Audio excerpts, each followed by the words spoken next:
Okay. Hi everyone. Hi. How are you? Good, thanks. So this is the last session, right? This is the last session. We are super busy, so we need to be very fast. And at the end of the session, I'll try to give you some hints on what to study more for the exam.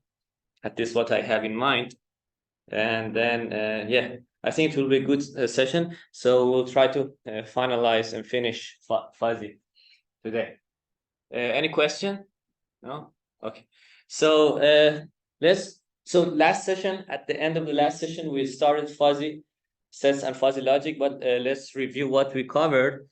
But for more detailed information on about fuzzy sets, see the previous session, right? Okay, refer to the previous session. So we said that fuzzy logic is a revolution against binary logic, and we can call binary logic crisp logic as well, because it's like crispy, right? And it was proposed Boolean or binary, they are the same thing. Boolean logic or binary logic was proposed by George Boole in the 19th century. Then the truth table that we have, a lot in logic, we have seen a lot in logic. It was proposed by the logician philosopher Ludwig Wittgenstein in the previous century. And Ludwig Wittgenstein was one of the first philosophers in the analytical philosophy. He and Bernard Russell and Gottlob Frege, they co-founded analytical philosophy. Then fuzzy logic, we said it was proposed by Lotfi Ali Asgarzadeh in the 1960s, in the previous century. So yeah, we talked about these things, and then we said, do you remember we have sets? We learned them in high school. Now we can generalize them to have fuzzy sets where the boundary is fuzzy, is not crispy, right? So an example is the set of tall people. We don't have any cutoff for being tall, right? We gradually become tall by increasing the height.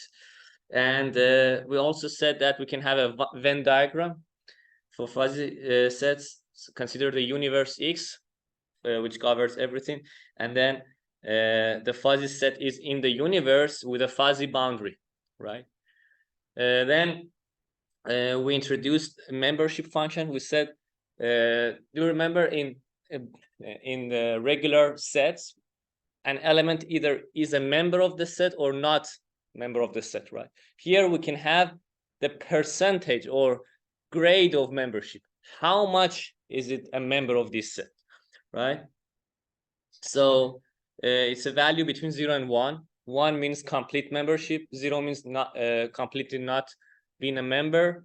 And between 0 and 1 is just partially membership, right? Partial membership. And then we said, so we have membership function, a map of data to the grade of membership. So its range is between 0 and 1, and its domain is a domain of data input. And the membership function can be discrete or continuous, depending on whether the elements or the data are discrete or continuous, right? They don't sum to 1, or they don't integrate to 1, because membership is not a probability. And we said that that's why we call it's a possibility rather than probability. It's between 0 and 1, but they don't sum to 1 necessarily. And we said that we can show a fuzzy set as a pair of x mu ax, right? We also said that we can represent it by symbolically, like this, summation of membership over element, or we can, if it is continuous, we can have integral sign of membership over element, but these are not summation and integration at all. These are just some symbolic notations. And then we said, so we consider an example.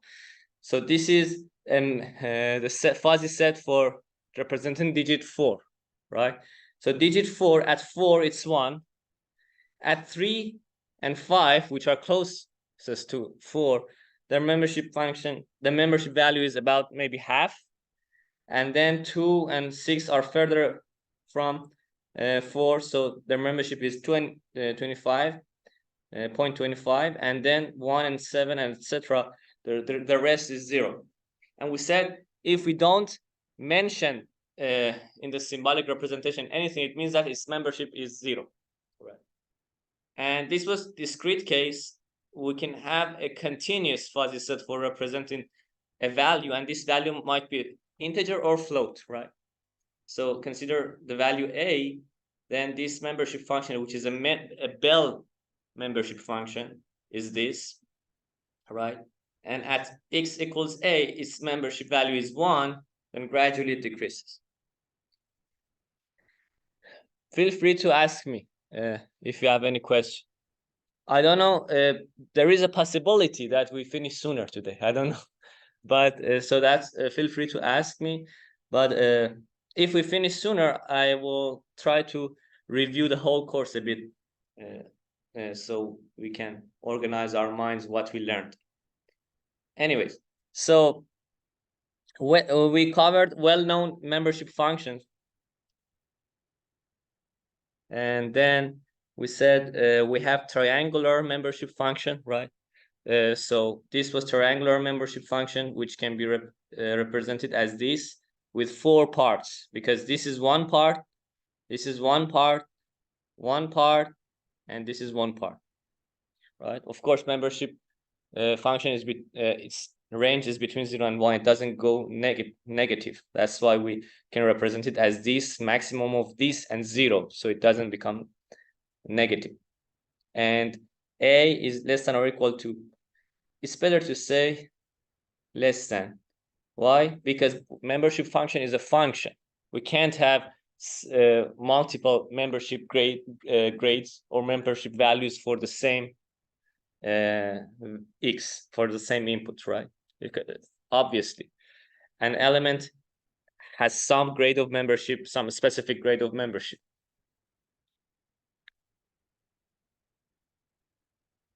And by the way, this might raise a question in your mind that why do we have a crisp membership for a value? Here, for example, for a value something here, its membership is this, right? Its membership, so the whole membership is fuzzy, but the membership value is crisp. Do you see what I'm saying? Some people criticized fuzzy logic because of this. At the time when Lotfi Alizadeh was alive, it was in the previous century. Some people criticized him. He addressed that, and he developed something named type 2 fuzzy logic. At the end of this session, I will just introduce it to you. I will not go into depth of that, but I will say what it is. So we can have fuzzy grades, fuzzy membership grades for values too. It becomes type 2 fuzzy. It's kind of fuzzy of fuzzy, right? Fuzziness of fuzziness, something like that. Anyways. And trapezoidal membership function has how many parts? 1, 2, 3, 4, 1, 2, 3, 4, 5 parts, as you see here. And you can also represent it as this. A is less than B, less than or equal to C, less than D. Why? If B and C are equal to each other, the trapezoidal membership function reduces to a triangular membership function, right? By the way, why don't you ask any questions? Is it crystal clear, right? Yeah, okay. Yeah, try to challenge me at least. The course will become interesting. I don't know everything, but I will be happy to be challenged. So Gaussian membership function is this. It's like a Gaussian distribution, but it's not a distribution. What? It's not a probability density function because it doesn't have the normalization factor behind it, because we don't care that it sums to 1. It's not a probability, it's possibility. And we usually membership functions go to 1 at least once. Usually, it's not a rule, right? Maybe in a fuzzy set you never have a complete membership. When does this happen? Assume you have a membership function which never goes to 1. What does it mean? So you have a fuzzy set that the whole set is boundary, right? There is no inside the fuzzy set completely. So consider this fuzzy set.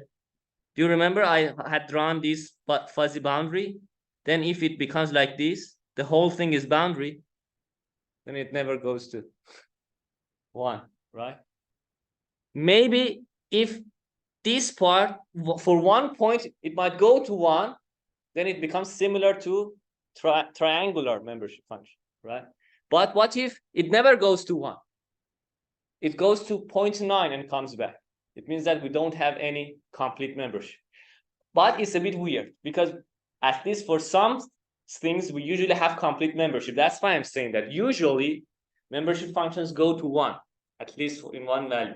So that's why here, x when x is equals c, which is the mean of Gaussian function here, e to the power 0 becomes 1, right? It becomes 1. And the rest goes down. And sigma is the standard deviation. We also can have Bell or generalized Bell membership function, which is like this. And I said it's like, you can see it as a Gaussian where you have hammered top of it, right?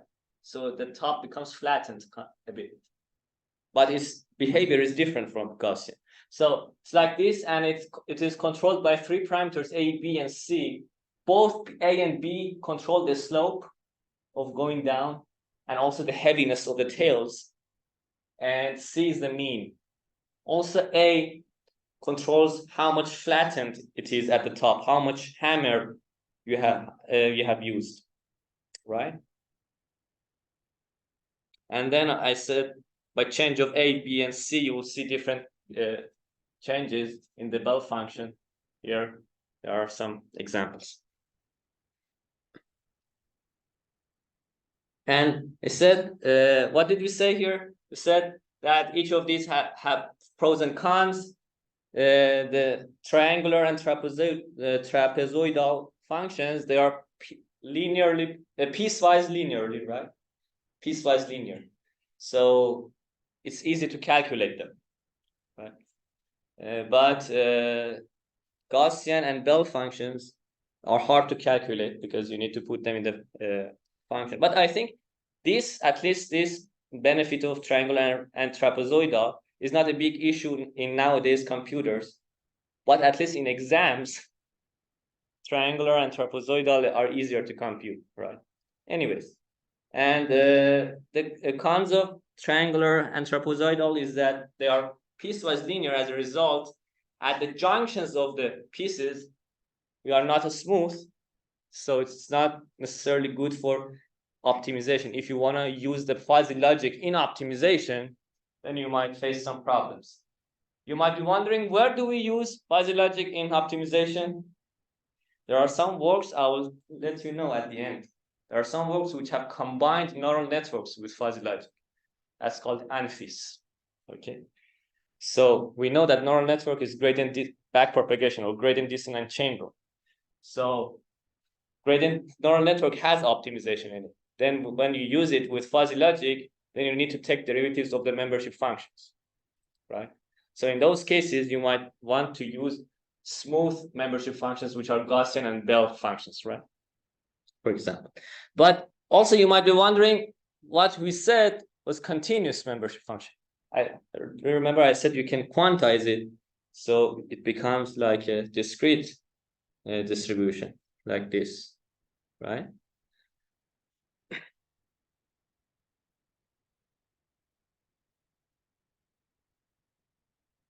And then we said, have you passed any course on logic? Some of you guys said yes. So what did you learn in logic? And or not, right? So similarly for fuzzy sets, we have similar operations. For and, we have intersection of sets, right? For or, we have union of sets. For not, we have complement of set, right? We have these intersection, union, and complement also for crisp sets, what we learned in high school, right? And intersection is also called T-norm. Union is also called S-norm. Complement is complement, right? And these operators take one or multiple membership functions or one or multiple sets and output one membership function, one membership value, I mean, right? By the way, when I say assume, so it takes multiple membership values and outputs one membership value. Can I say it takes multiple membership functions and outputs one membership function? Can I say that? Yes, because a function is a bunch of values. What do I mean? Consider this function. It's just a bunch of values, right? You do it multiple times. So you can say that it takes several membership grades and outputs one membership grade, or you can say it takes several membership functions and outputs one membership function. Doesn't matter. Both are saying the same thing, right? And then we introduced these three operators: T-norm, S-norm, and complement. Okay, so T-norm is the intersection of two fuzzy sets, right? And for intersection, we can use these notations as we do it for crisp sets. And then we said mu a, this notation is, I think in LaTeX is cap. The other way around is cop, okay? A cap b x is what? T mu a x, mu b x, right? Or you can write it in, there are several ways to write it in the literature. You can say mu a x t mu b x, okay? And so the properties of T norm, why are they important? Because you might want to propose a new T norm. Whoever wants to propose a new T norm should make sure that it satisfies all of these properties. If you propose a new T norm which satisfies these four things, you can publish a paper in fuzzy logic, right? Many people do that, but you can't find easily because many of them have been already proposed. So non-decreasing. If A is less than or equal to B and C is less than or equal to D, then ATC is less than or equal to BTD. Okay. Commutativity. What do I mean? ATB equals BTA, so it doesn't care about the order. Associativity. ATB in parentheses, then TC, or then first you do BTC and then AT, the result of BTC. So in other words, we don't care about parentheses, the order, where you put the parentheses, right? An example in simple calculus is, for example, plus A plus B in parentheses, then plus C. Don't care whether you say A plus B in parentheses B plus C, right? Okay. So boundary conditions. The boundary of fuzzy is the crisp logic, right? 0 and 1. So ATC is 0 because I said it once in the previous session. You can see intersection as lower bound, right? So 0 is the lowest, right? As a result, AT0 is 0. AT1 is A. Why? Because either A is less than 1 or is 1. If it is 1, then it is 1T1 equals 1. If it is less than 1, then AT1 is A, because it's a lower bound. T norm is a lower bound. Again, according to what I said, you can see T norm as a lower bound. TAB, one of the simplest operators for that, is minimum. And we use this notation of wedge for minimum. A, wedge B. There are some other examples: algebraic product, bounded product, basic product. For example, you can see the behavior of being lower bound also in this basic product. General form 1, general form 2, and I assume that each of these has been a paper in the previous century. But it doesn't mean that one paper just proposed one thing.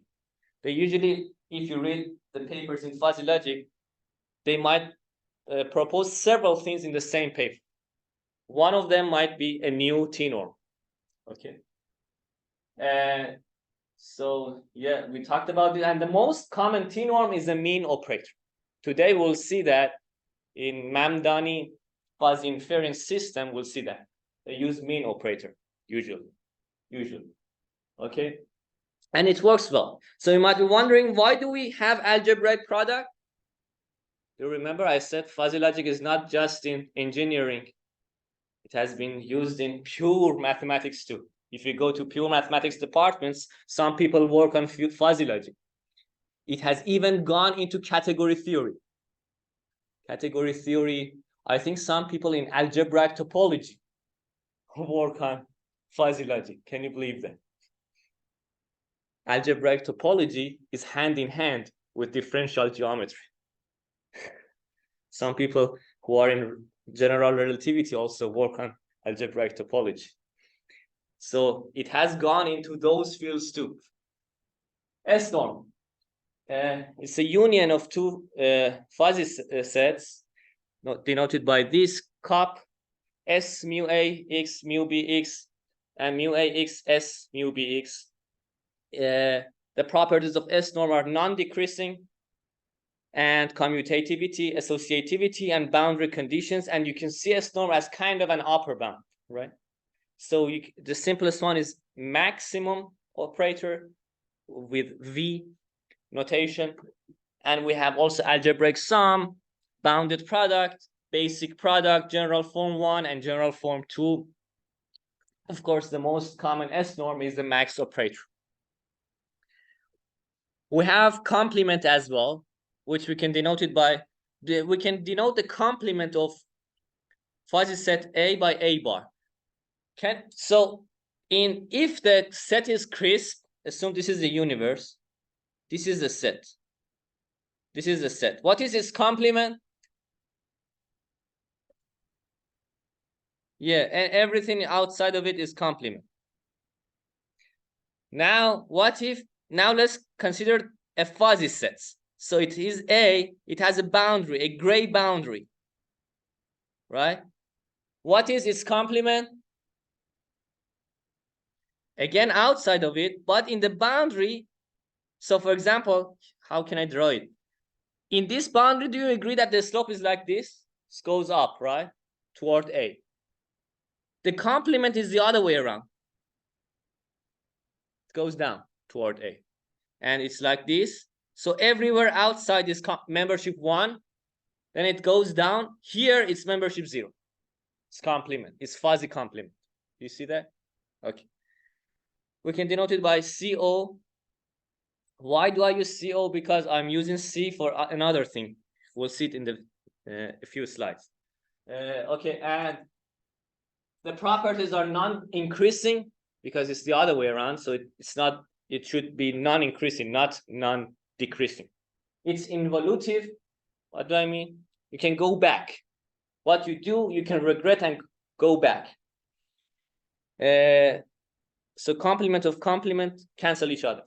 Boundary conditions, complement of 0 is 1, complement of 1 is 0.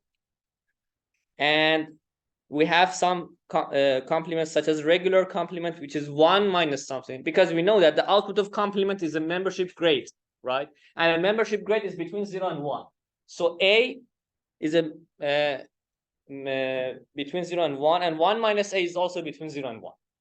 1 minus a is the most common one. Sugeno's complement is this, and Jaeger's complement. Both of these are I think were very famous scientists in fuzzy logic, Sugeno and Jaeger. The most common complement is regular complement operator, 1 minus a. Okay, and I showed you this example. We have two membership functions.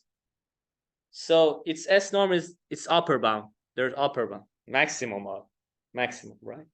And the T norm is their minimum. Assume I'm using max and min. You can use other operators that we introduced too. And the complement gets only one membership function as input. And also, it's like I'm calculating this operator per every x, possible x. It's continuous, but we can do it for every possible x, right? If it is discrete, I also do it for every possible discrete x. Agreed? So assume it is discrete, and let's give an example for discrete.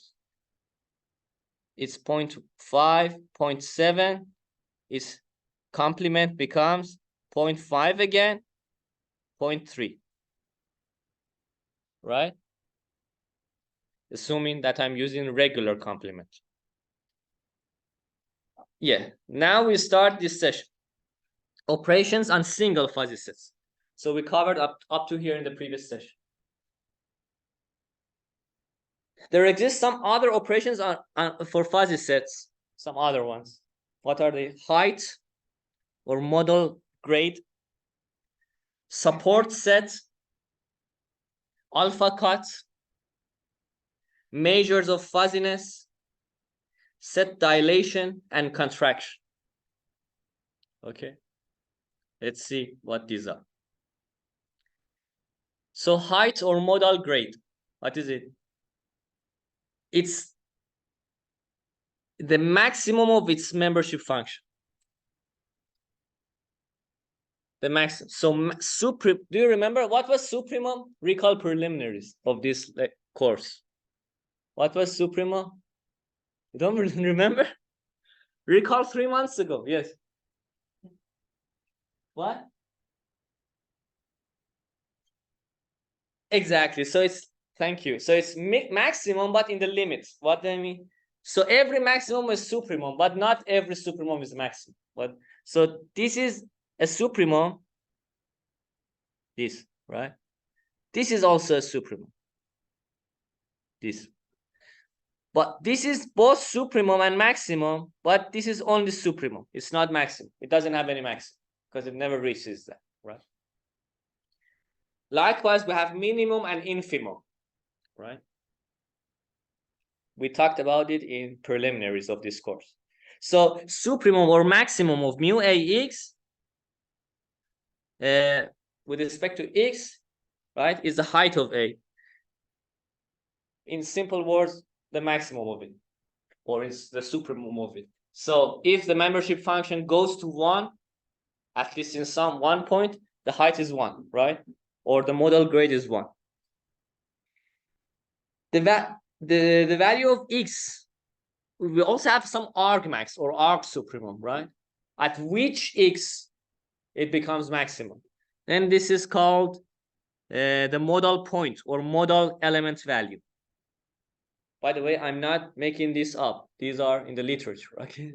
These are the words, terminologies used in fuzzy logic. Modal point or modal element value. So consider, let's denote it by x dagger, arg supremum. I already talked about it in the preliminaries. What is the difference of max and argmax? You remember? You remember? Argmax is the x at which the function f of x becomes maximum. And mu a x dagger becomes the height of A, right? The membership value at the modal point is the height. By the way, what if we have, can we have multiple modal points? Yes. If it is like this, all of these x's are modal points. Or if it is discrete, Assume it's 0.7, but it never reaches 1. The maximum is 0.7, and the rest are below that. So it has 3 modal points, right? With a height 0.7. And this was also an example with 1 modal point. Agree? Okay. The support set of a fuzzy set is a crisp set. What is support set? I think you know that. Have you heard of it? Support of something. Usually in mathematics, whenever they say support of something, it means that in the domain where the function is greater than 0, right? So this is what they usually refer to for support in the mathematics. So for example, support of a distribution is what? Where the probability distribution is above greater than 0. Okay. For example, support of the Gaussian distribution is the whole domain because it never reaches 0. Right? Here in the fuzzy set, now I think it's obvious. What is support? The domain X where the membership function is greater than 0. X where mu a x is greater than 0, not 0, right? And as you see, the support set S is crisp set itself. It's not fuzzy set. Why? Because we are talking about type 1 fuzzy logic. I told you, we can make the membership function fuzzy itself. That's called type 2 fuzzy logic. But this is out of the scope of this course. That's in advanced fuzzy logic, okay? But if we have type 2 fuzzy logic, then the support set might become a fuzzy set itself. As we are in type 1 fuzzy logic, then the support set is crisp.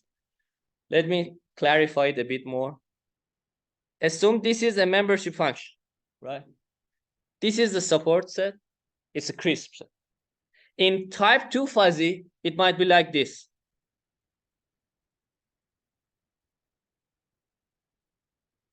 The membership function has a boundary itself.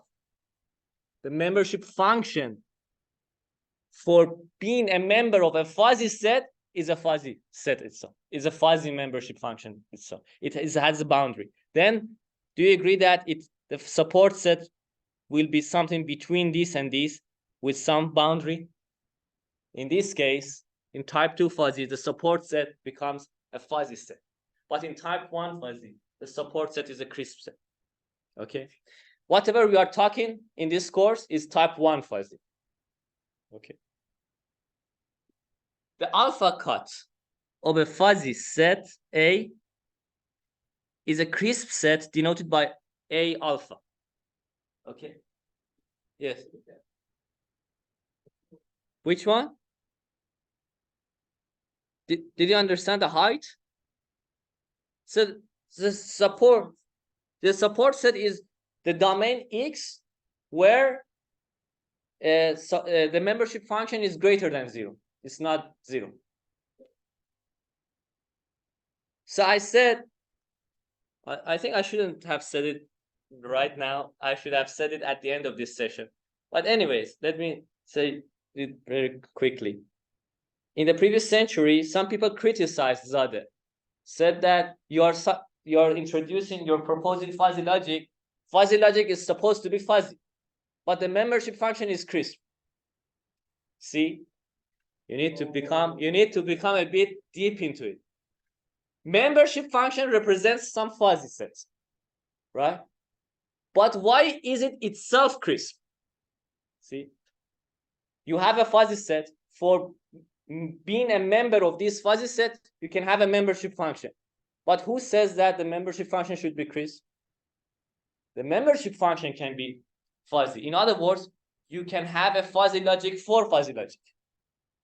You can go further. You can have a fuzzy logic for fuzzy logic for fuzzy logic, and that will be a type 3 fuzzy logic. Okay. Then that was the response of Zade to the critics, right? That we can do that. Who says we can't? Anyways, let's not confuse you. here, so in type 2, just in briefly, let me tell you that in type 2, so this is type 1 fuzzy membership function, what we had, right? Trapezoidal. In type 2, the membership function itself has some boundary, has some grayness, some fuzziness. Okay, it's out of the scope of discourse. Don't get confused. Then I think it's obvious that if in regular membership functions that we are talking about, the support set is crisp set, is this, right? But in type 2, the support set becomes fuzzy set. By the way, the domain here, whatever I'm showing you, the domain is a scalar. Who says that it must be? It can be a vector, right? It can be a matrix. But usually in engineering, we relax things. If we have a vector, we apply fuzzy on it element-wise, right? But you can see the domain as a vector. Then what happens? Your membership function, rather than this membership function, you will have something like this. How can I draw it? Right? Assume this is a two-dimensional vector. x1, x2, and this is the membership function. X is a vector x1, x2. You can have it. And it's between 0 and 1. Right? So don't restrict yourselves. Always go beyond. Right? Even if people teach you that you can't have multidimensional fuzzy logic like this, you say, I will propose it. You propose it and write a paper on it. Okay, so alpha got a fuzzy set A is a crisp set. What is it?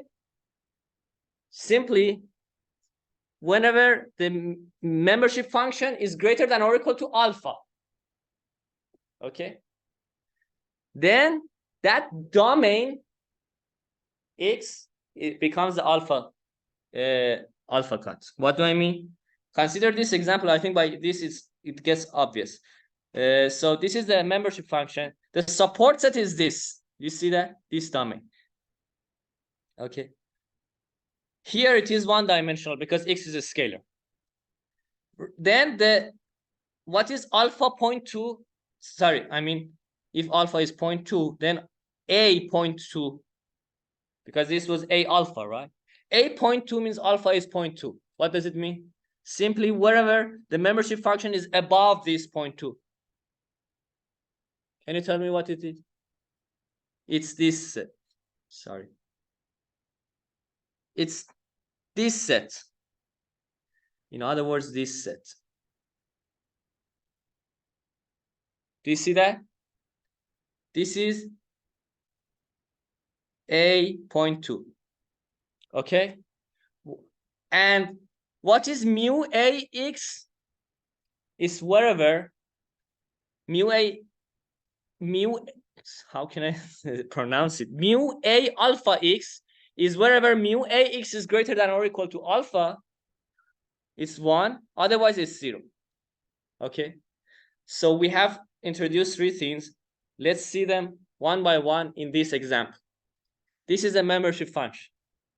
The support set is this. A 0.2 is just this. As you see, A 0.2 is less than support set, of course. So support set is less than or equal to the support. The alpha cut is less than or equal to the support set. Then the mu A 0.2x is wherever I'm above this 0.2. So here, then this is 1, otherwise it's 0. Did you get it? Did you get it? Okay. So we have A 0.2 and it also its membership function. Okay. We have something named measures of fuzziness. You can't believe that we have a lot of papers on that. Just search them on Google Scholar. You'll see how many papers we have on measures of fuzziness. Okay. So every membership function for a fuzzy set has some fuzziness. Okay. In other words, how fuzzy the fuzzy set is. Let me phrase it in this way. How fuzzy my fuzzy set is. If its boundary, it doesn't have very large boundary, then it's more crispy, right? But if it has a very huge boundary, it's very fuzzy, right? In other words, I want to see how far I am from the crisp logic, right? So there exist some various measures of fuzziness of a set. You can see at least these 3 papers for that. The larger the fuzziness measurement, the more ambiguous or dilated its membership function is. We'll see some examples. So we have various ways to calculate the fuzziness, or we have various measures of fuzziness. These are the most famous ones. Closeness to grade 0.5, grade half. Do you agree that grade half is the most fuzzy grade? If it's grade 1, it's complete true. If it's grade 0, it's complete false, not being member, right? Complete membership or completely not being a member. 0.5 is complete confuseness, complete fuzziness. So let's calculate it. Then this is the definition. The fuzziness in this measurement is this: integral of f of x dx on this support set, okay? What is f of x? I define it to be this: if the membership function is less than or equal to half, let f of x be the membership function. Otherwise, let it be 1 minus the membership function. Okay? Note that this integral is the actual integral in mathematics. It's not the symbolic representation. I know this is a bit confusing. When you read a fuzzy paper, when you see an integral sign, it might be a symbolic notation or an actual integral. I think a good hint for you to find out whether it's an actual integral or not is looking at the differential. If you see the differential, it's an actual integral. Okay. Then, so consider this example, mu a x. So less than half, let it be itself, right? For greater than half, which is this part, it use its complement. So it comes, so this is 1, it becomes 0. This was half, it becomes half. I'm using the regular complement. This was half, this becomes half. This line becomes this line. This line becomes this. Did you see what I did? And what is integral? The amount of volume below the function, right? What we learned in high school. So this is the amount of surface below the function, or volume below the function, is the integral. So the larger this volume, the more fuzzy we are. Do you agree? Do you agree? Yeah, it makes sense. Let's see some examples. Let me make some examples. Assume, give me a second. Assume, consider extreme cases. I'm always half. My membership function is always half. Yes. Then what is its f of x? Exactly itself, right? Exactly itself. Do you agree? Because complement of half is half. So then the fuzziness is this surface. It's very fuzzy, right? Now let consider another extreme case, maybe, where it's always 1. When it is always 1 or always 0, it's crisp. Then its complement, you tell me, is 0. And the surface behind it is 0. So it's not fuzzy at all. Consider another extreme case. It's always 0. What is f of x? Itself. Itself. F of x is also always 0. And the surface under it is 0. So for both of these extreme cases, the fuzziness became 0. For this, the fuzziness became huge, as expected. What is the ambiguous part for you? What? Did you understand everything? Okay. Ask me if you didn't understand. Okay. This is the measure of fuzziness or ambiguity. And note that the integral is on the support set. Okay. We also have distance from half cut. Do you remember alpha cut? This is half cut. So what is that? Fuzziness is this is absolute value. Absolute value of mu a x minus mu a half x, right? So the absolute value means that I don't care about the sign of this difference. Then integral it over the whole x. Okay, let's see an example. This is mu ax. So this is mu ax. Do you agree? This is mu ax that I just drew. I'm repeating it here. What is mu a half x? Recall this. Recall this. Recall equation 18. Right? For above half cut, for above this, for this is half, right? For above half, its membership function is 1. Otherwise, it's 0. Now, what is their difference?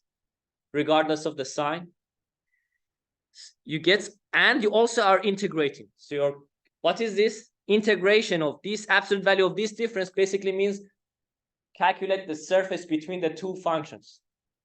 Between the two functions.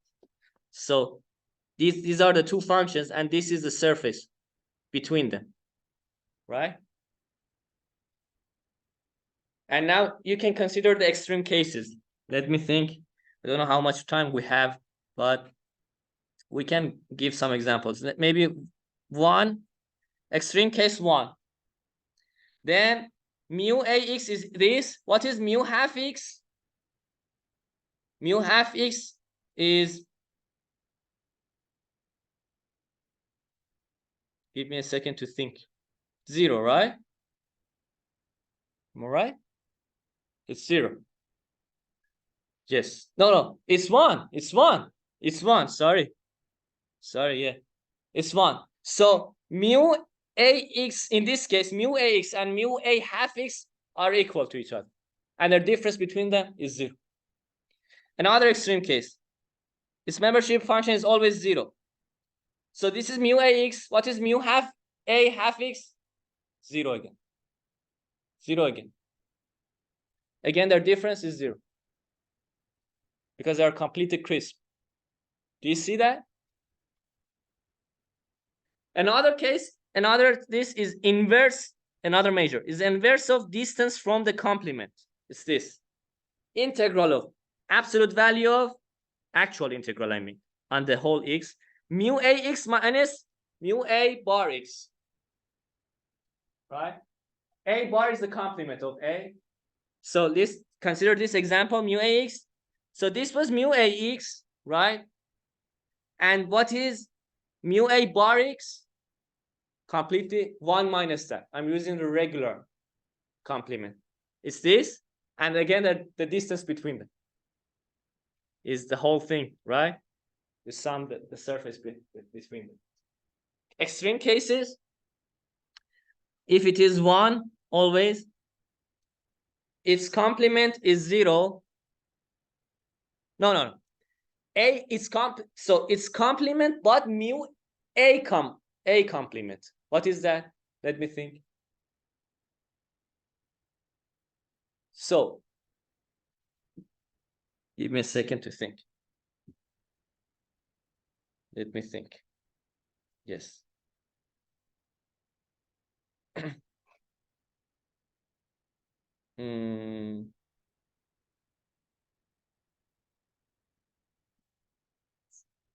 Yeah, I just got confused on that part myself. Because the fuzziness doesn't become 0 here.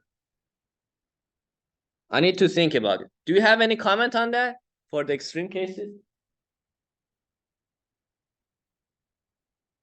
Yeah, I think this formula for the extreme case doesn't give you 0 fuzziness. Okay. But there is another formula that I saw this from one of the slides of my teachers. So I'm not completely 100% sure about it, but I saw this from a paper. Okay, so I'm sure about this, and I'm sure that I just saw it calculated in my mind that this gives you zero fuzziness for this extreme case. So I saw this from reference 5 myself. So integral of mu a bar is times each other. Okay. Let's see an example. For this example, what does it mean? Calculate these values with these values. This value with these values, this with this, I mean multiply them. This with this, and then integrate the whole thing. Right? In this case, extreme case, what is mu a bar? It's 0. Everything times 0 except infinite is 0, right? So 1 times 0 is 0, and its integral becomes 0. So at least for equation 23, the fuzziness for the extreme cases is 0. I'm not sure about 22. Anyways. So I think you got the concept. Now dilation and contraction. The case dilation of a fuzzy set A. So I think its name is obvious. What is dilation? Let's make it fatter. Fat. Contraction, let's make it skinnier, right? So, or thinner. So case dilation of a fuzzy set is this. Just bring it to the power 1 over k. Why? Because the membership value is between 0 and 1. So the greater the power, the smaller it becomes. The smaller the power, the greater it becomes. Right? Because the value is between 0 and 1. So when you set k is usually an integer. 1 to the power 1 over k, it becomes fatter because the membership becomes larger. The other way around, the case contraction, you bring it to the power k, so it becomes smaller. The membership value becomes smaller because the membership value is between 0 and 1. Mu ax is between 0 and 1. And notation, in terms of notations, we can write it in symbolic form in this way. Dilation A, dilation or contraction A, these are the notations, is a to the power 1 over k or a to the power k, and the membership values are these, right? Okay. So let mu a x be the membership function for a quality for something. Okay. Now I'm gonna tell you why are they useful, why they are useful in their real world applications. Consider some quantity or quality, whatever. Okay. Therefore, on the one hand, dilation refers to more or less, somewhat, right? More or less. Why? Because when you make it fatter, it becomes more fuzzy. More or less means I'm not sure about it, right? But on the other hand, contraction refers to very or too much of that thing. You are very confident about it. Let me tell you an example. Do you remember the membership around for representing digit 4? You remember that? Its dilation is like this. I'm not sure what is digit 4. Its contraction is like this. I'm very sure that this is 4. Right? When you make it fatter, it becomes more fuzzy. The fuzziness measure becomes larger. When you make it skinnier, the fuzziness measure becomes smaller. Okay? So this, and we in the real world applications, we see this a lot. Vary to somewhat, more or less, when we are talking about fuzzy logic. Right? Let's see. So the illustration of dilation and this is if it is mu ax, then mu a to the power 1 over half is its dilation, is this. What's mu a squared x is its contraction, right? Let's see some cool example. The credit of this example is for Professor Caray. Okay. Let's see. Consider now I want to use fuzzy logic for age, representing age. Okay, guys, please look at it. This is very cool. So for age, assume membership function for young is this. What was this? The Bell membership function. Okay, I have drawn it here. So this is, if you draw this function, it's this. Okay, consider their age range maybe between 0 and 100, assume. So 0 age is very young, newly born, right? Then it goes down. After 50, almost youth goes away, right? Now mu old, let it be this. If you draw it, it becomes like this. The older you get, the more membership function for fuzzy set old you have, right? Membership value. And now, interestingly, we can say, what is more or less old? So we have old. What is more or less old? For example, maybe 80 is old. 60, 50, more or less old, right? See? Let's use second dilation of old. We can use third dilation, whatever, right? So second dilation is this. In the next slide, I have drawn it. Let me see. Yeah, here it is. So this was old. This was old. This. And this became more or less old. Right? And this is its formulation. Its formulation. So what was the formulation? Give me a second. Yeah. So this, do you remember this was old? Now I bring it to the power 1/2. In other words, I'm using square root, right? So I brought this in the square root. Right? What is not young? See, we can have several combinations. Now I'm gonna use T-norm. The use of T-norm. So we have not old, not young, and them. So for example, not young and not old. In real world, it means something like maybe 50 or 40, right? Not young and not old. So it means that complement of young, T-norm, complement of old. Agree? So we have this was young. Complement of young is this. This was old. Complement of, I'm using regular complement. Complement of old, and then T-norm between them.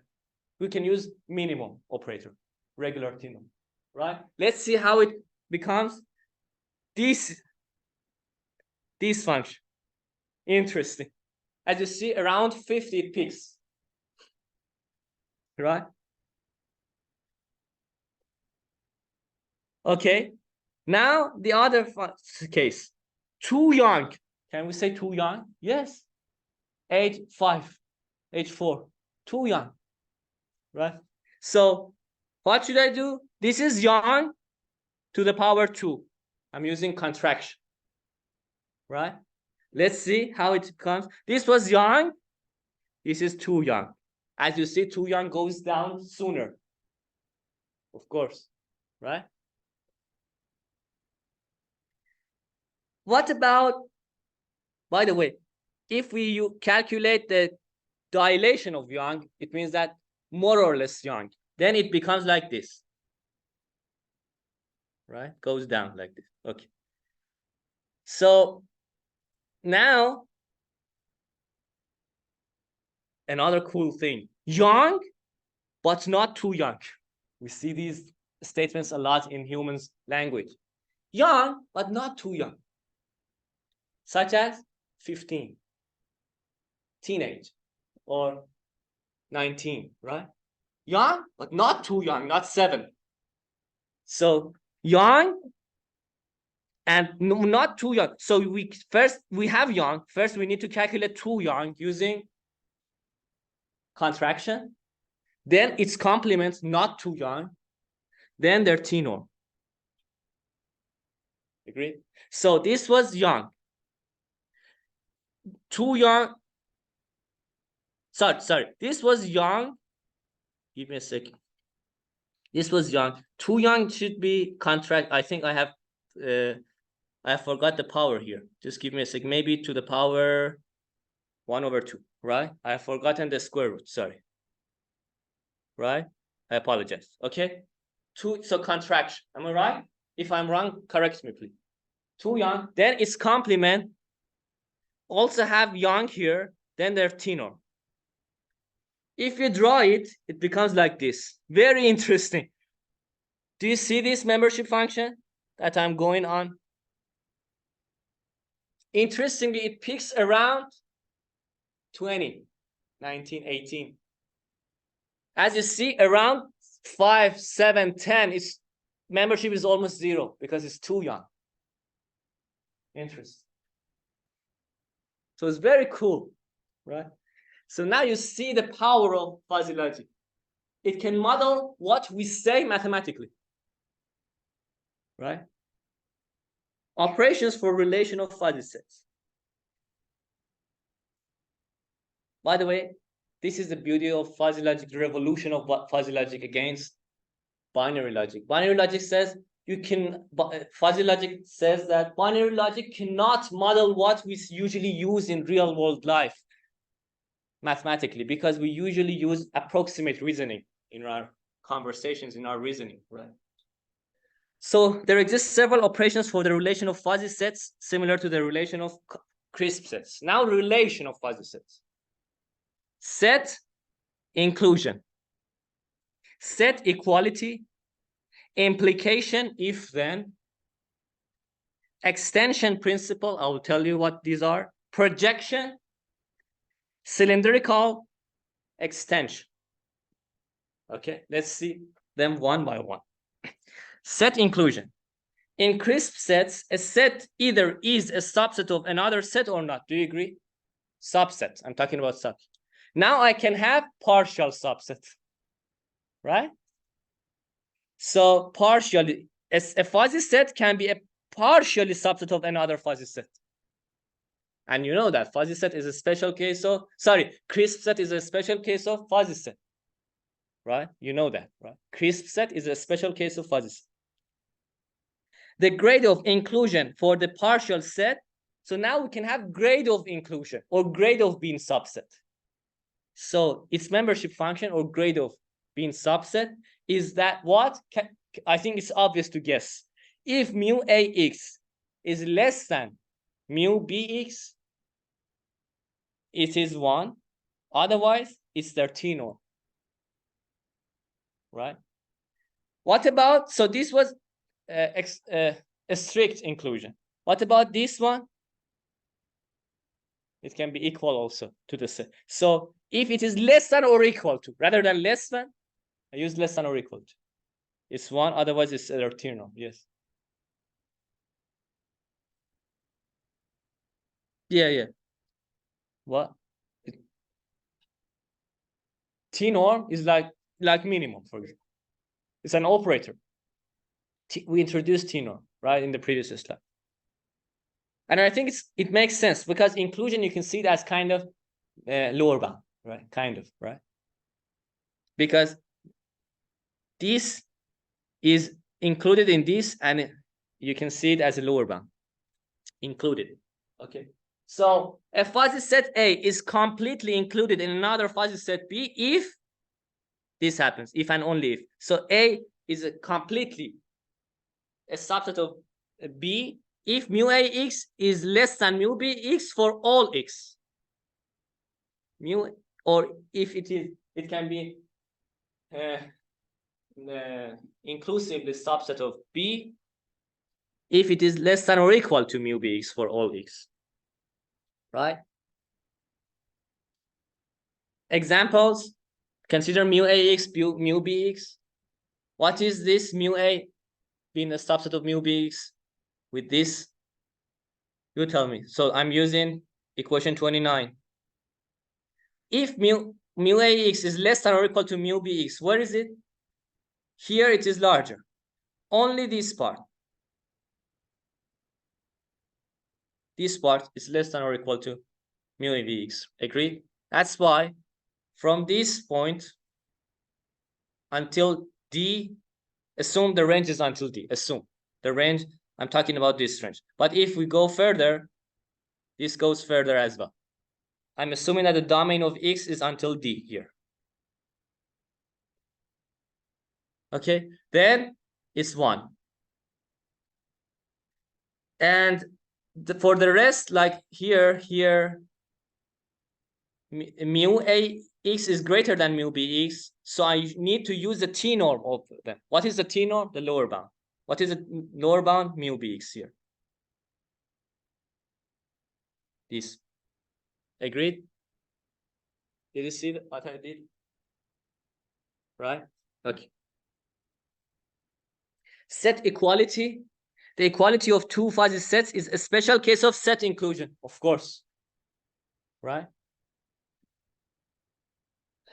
So the grade of equality is this. Mu A equals BX. If they are equal to each other, it's 1. Otherwise, we use T norm. You know that when two things are equal to each other, this is a subset of the other one, and that one other one is a subset of this one, right?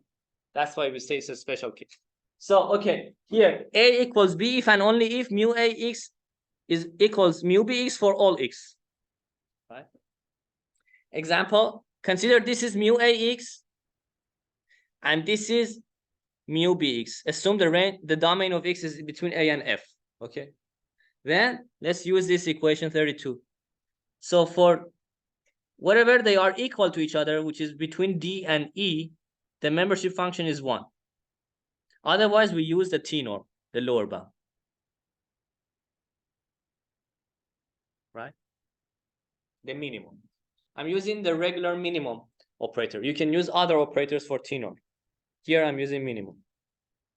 Implication, if then. One of the most important things in logic, binary logic at least. Okay. We can have it for fuzzy logic too. Consider two fuzzy sets which may be in the same universe or in two different universes. Okay? So they can be in different universes as well. For implication. A is in X, B is in Y. Okay? Then the fuzzy implication A, arrow, right arrow, B, is a fuzzy relation in the Cartesian product, X and Y.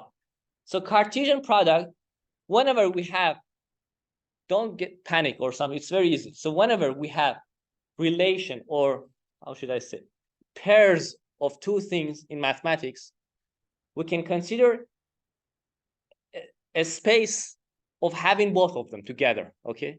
Then this is called Cartesian product. So for example, assume, do you remember the vector can be 3-dimensional, right?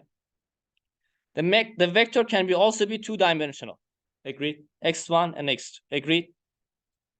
What is a matrix? It has rows and columns. You can see rows as some vectors, columns as some other vectors. That's why a matrix, we write it as 3 times 2. Why? Because you can see it as these and these, as pairs of them, right? So these, do you see that? This notation, 3 times, is exactly the Cartesian product, right? So it's just how to have the space of both together as pairs. Then they use Cartesian product. In mathematics, I mean. The fuzzy implication, A, right arrow, B, and here, by the way, why do we have Cartesian product? Because we have A, right arrow, B. We have both of them together. The fuzzy implication, A, right arrow, B, means if A is true, then B is true. By the way, let's assume we are in binary logic. In binary logic, we are either true or false, right? In crisp logic. Then A, right arrow, B means if A is true, then B is true. If A is false, then I can't say that B is true, right? But now we are in fuzzy logic. So we should say it partially. If A is partially true, then B is partially true. Interest, right? Okay. So what is A, right arrow, B in logic? Recall your logic courses. Whenever I say A then B, A right arrow B, or A then B, I can say not B then not A. These two are equivalent to each other. Although it raises some logical paradox. I don't know if we have time to go over it or not, but there was a philosopher in the 20th century, I guess, who said, let me remember the paradox. It's still an unsolved paradox in logic. It says, when we say all, what was the bird which was black, very ugly? What? Can you believe? Raven. Raven. I don't know. Gar, gar, gar. What is that? What? Crone? Crone. Sorry, I forgot. Sometimes I forget some words which I don't use mine. Crown. Okay. So it says that all crowns are black. Okay. This is one implication. If it is a crown, it's black, right? It's equivalent to that not all blacks, not blacks are not crown, right? But we can observe that for checking whether all crowns are black, crown then black, we can observe the world and see that the more we see crowns, the more we believe in this statement that all crowns are black. But for the other way around, it's not possible. The more we see not blacks, do we conclude that not blacks then not crowns? No. It seems that the amount of information that these two carry differs, but logically they are equivalent. This is still a paradox in logic. Anyways, that was in parentheses. So A then B is equivalent to not B then not A. Let me give you an example. A then B, if it partially rains, then the ground becomes partially wet. What is not B then not A? If the ground is not partially wet, then it must have not partially rained. You can see it in binary logic too. If it rains, the ground is wet. The ground is not wet, so it hasn't rained. Okay? The whole thing, the implication A then B, is referred to as rule of inference. Rule of inference, okay? The rule of inference is also called modus ponens in binary logic. Different names for the same thing. This is a Latin word, I guess. The implication A then B in the binary logic means as follows. The rule says if X is A then B, it means this. If X is A, then Y is B. Now X is A, therefore Y is B. In binary logic, okay? So the rule says this. If X is A, then Y is B. Now I observe that X is A, therefore Y is B. Okay? Now, in fuzzy logic, what is it? See the difference, the light difference here. The rule says if X is A, then Y is B. Now X is A prime, not exactly A, not necessarily A. X is A prime. Therefore, Y is B prime. A prime can be far or close to A. B prime can be far or close to B. Let me repeat. In binary logic, A then B says if X is A, then Y is B. Now I observe that X is A, therefore Y is B. In fuzzy logic, A then B means if X is A, then Y is B. This is the rule. Now I observe that X is A prime, then Y is B prime. Okay? Interesting. We have different implication operators, each of which has been a paper. And each of these people has been a very important scientist in fuzzy logic. Larson implication. The membership function of A then B is their product. They're product. By the way, let me tell you my rough observation in fuzzy logic. Usually, I'm not sure how correct it is, but according to my experience, I'm saying that. Usually, you can see implications similar to T norm. So it's kind of like lower bound. Okay? This is my experience. So Larsen implication is a product. Mamdani implication is the minimum of them, similar to what I said. T norm, right? Is the minimum of them. Zade implication, Zade proposed that, is this. First, you take minimum of them, again, the lower bound. Then you also take the complement of A, right?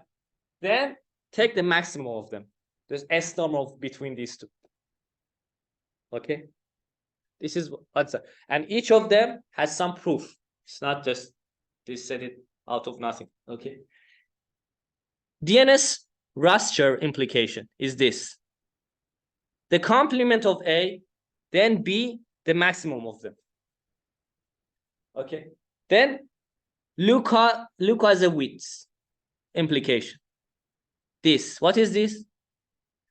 1 minus mu A x, you can see that's complement of A. Then plus mu B y, it can go above 1. So take minimum of that and 1, right? And the most common implication is Mamdani implication. Mamdani changed the whole world of fuzzy. We'll see that. Just Mamdani. Okay, the most common implication operator is Mamdani implication, which is this. I think the next important one is Zade. What is extension principle? Consider a map from universe X to universe Y. Now consider a map. Yes.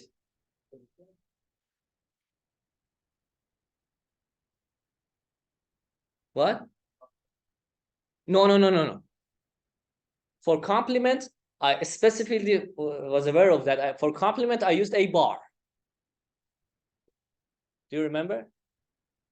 Initially, I had used A prime, but I went and corrected that. I didn't want you to confuse this A prime with A bar. This is not complement of A. This is just a grade of A. It can be close to A. It can be far away from A. Okay? Some grade of A. Agree? B prime is some grade of B. Note that A and B might be in different universes. Can be. For example, let me tell you an example. If human is tall, it's in the universe of humans, then reduce the speed in the universe of speed.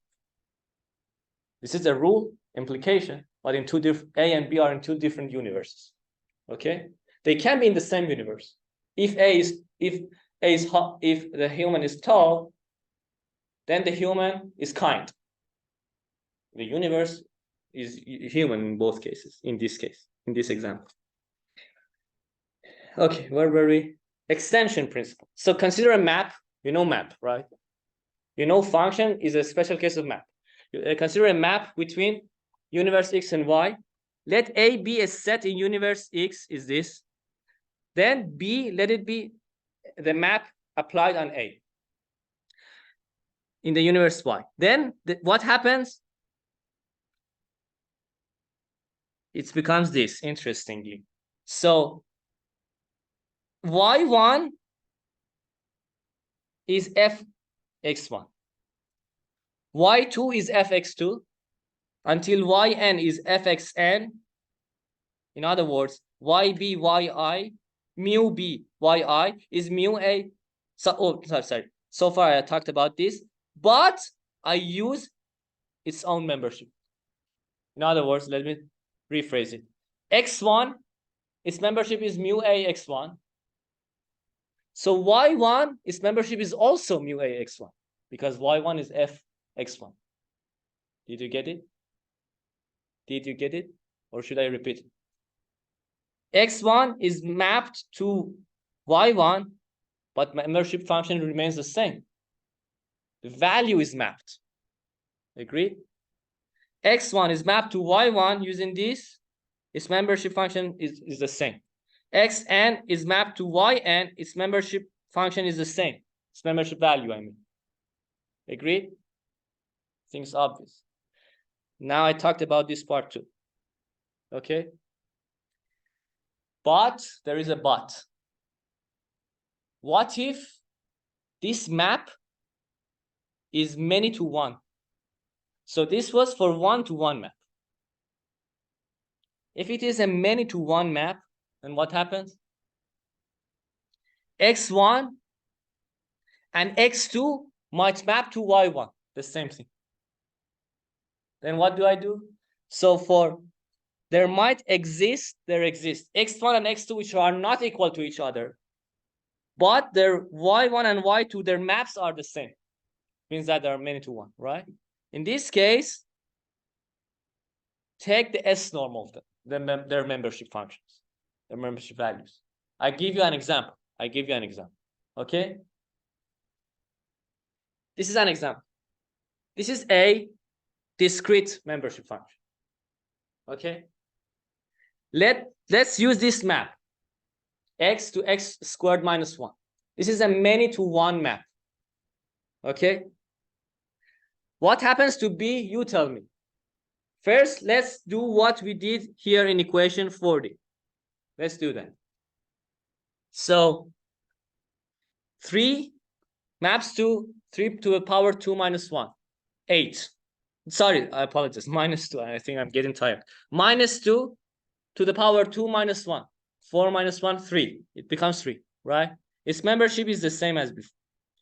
Minus 1 to the power 2 minus 1, it becomes 0. Its membership is the same as, and until the end, right? For example, 2 to the power 2 minus 1 becomes 3. Its membership function is the same as before. Okay. Now we see that, interestingly, we have 1, 3, 2 3s. Because it was many to one map. Both 2 and minus 2 map to 3. So what should I do? I should use the S norm of their membership values. Right? What about 0? I have 2 zeros. I use their S norm. For minus 1, I only have 1. So it's that. And I use max operator for S norm here. So what is maximum of 2.2 and 0.3 is 0.3. Maximum of 0.1 and 0.9 is 0.9. Did you see what I did? So now this was A. I'm just drawing the membership function, right? After this map, this is B. I'm drawing this. Did you see what I did? When you understand fuzzy logic, you will see how easy it is. Okay? But it is very useful. Very useful. So, visual example for the extension principle in continuous membership functions. Now let's see an example in continuous map. That was a discrete, right? So consider this is mu ax. Okay? Assume this is a membership function between 0 and 1. The range is between 0 and 1. Agree? Let the map be this map between x and y. So I have written down the formula for this map. It has 3 parts. 3 parts, right? 3 parts. For each of these parts, we have some formula for the relation of y and x. Agreed? Of course, the domain of x in this map should match the domain of x in this membership function. Agreed? Now, what do? You tell me. Between, in this range, it's 1. It's x, the same x. So this becomes this. So 1, 1, its membership was 1. As a result, its membership again becomes 1. Its membership becomes 1. And let me think. Okay, yes. Here, I'm saying that for x between 1 and 2, let my y be 1. let my y be 1. That's why between here, my y is 1. Okay, and then give me a second to remember. Yes, yes. Then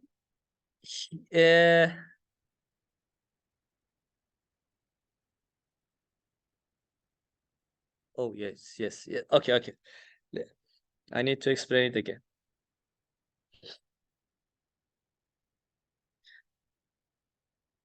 So the domain here should match with the domain X here. Now let's consider this part. Here, the equation between y and x is x. Y equals x, right? What is my membership function, mu ax? Its function is x over 2, right? As a result, x over 2 mapped by x becomes x over 2 again. Am I right? Yes. So that's why here up until, so in this range, it's y is between 0 and 1. This goes until 1 over 2. Okay. Then, because of lack of time, I might not be able to explain it very well, but I think you can figure it out. If you didn't understand it well, ask in Piazza, and I will also answer it in Piazza. But I'm just doing my best in this lack of time. But in this range, x is between 1 and 2, right? Its membership function is still x over 2, but y is 1. So y is 1. I'm here, and then for this part, let's see. I think this part is easier. For this part, my membership function is minus x plus 3 for mu ax. My map is x minus 2 squared plus 1. Okay, then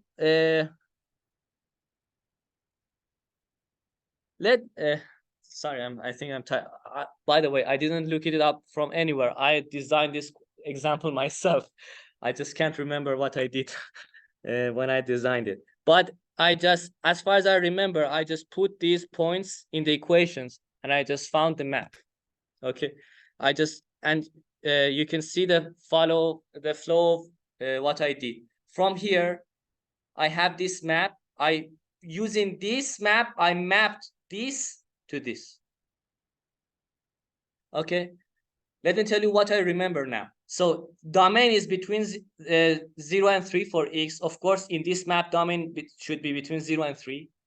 Here, the domain of y is between 0 and 2. Of course, the domain of y here should be between 0 and 2. Note that here the membership function of mu by is transposed, just for the sake of easy mapping. Okay, and then I transpose this plot again in order to have the regular membership function of y. Okay, and this range, this domain of y matches here, this domain of x matches here. Okay, and both membership functions of mu a and mu b, the range is between 0 and 1 as expected. Okay, this was an example of continuous map. I apologize that I couldn't say the details. I forgot the details. But I assure you that I designed this example myself. Anyways. Projection. Consider the Cartesian product x times y with the set this. Okay. Now, as I said, I'm using the membership function on both x and y. Okay. What do I mean by this?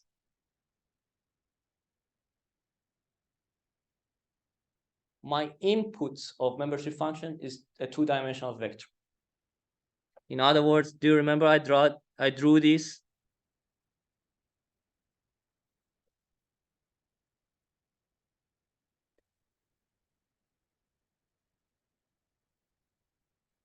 Okay, something like this.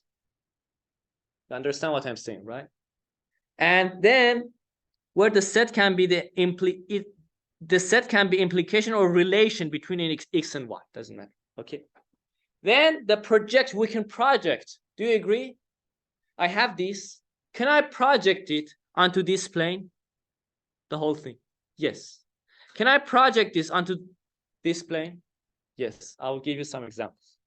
So the projection of this relation set onto the set X simply means that I denote it by R1 because X is the first element. Okay. As mu R1 X over X, mu R1 X is the supremum over Y. I will give you some example. Okay. The supremum of the whole membership function over Y, or the maximum. This wedge notation means maximum. Okay. The maximum of mu R X and Y over Y. Okay. The projection of this relation onto the set Y, we denote it by R2, is the maximum over X. When you take the maximum over Y, Y goes away, so it will be purely a function of X. When you take maximum with respect to X, X goes away, so it will be purely a function of Y. Okay? Okay. Also, we can have total projection where we take maximum with respect to both X and Y. Example is this. Consider this membership function. Are you looking at it? So what is it? Yeah, you have a question? Yes. Yes.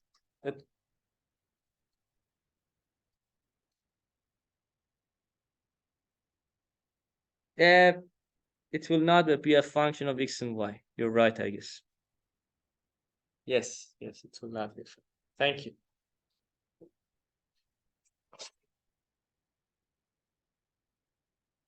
So mu R X and Y, consider this, it's a membership function. On the when you look at it for the X, it's like a Gaussian membership function.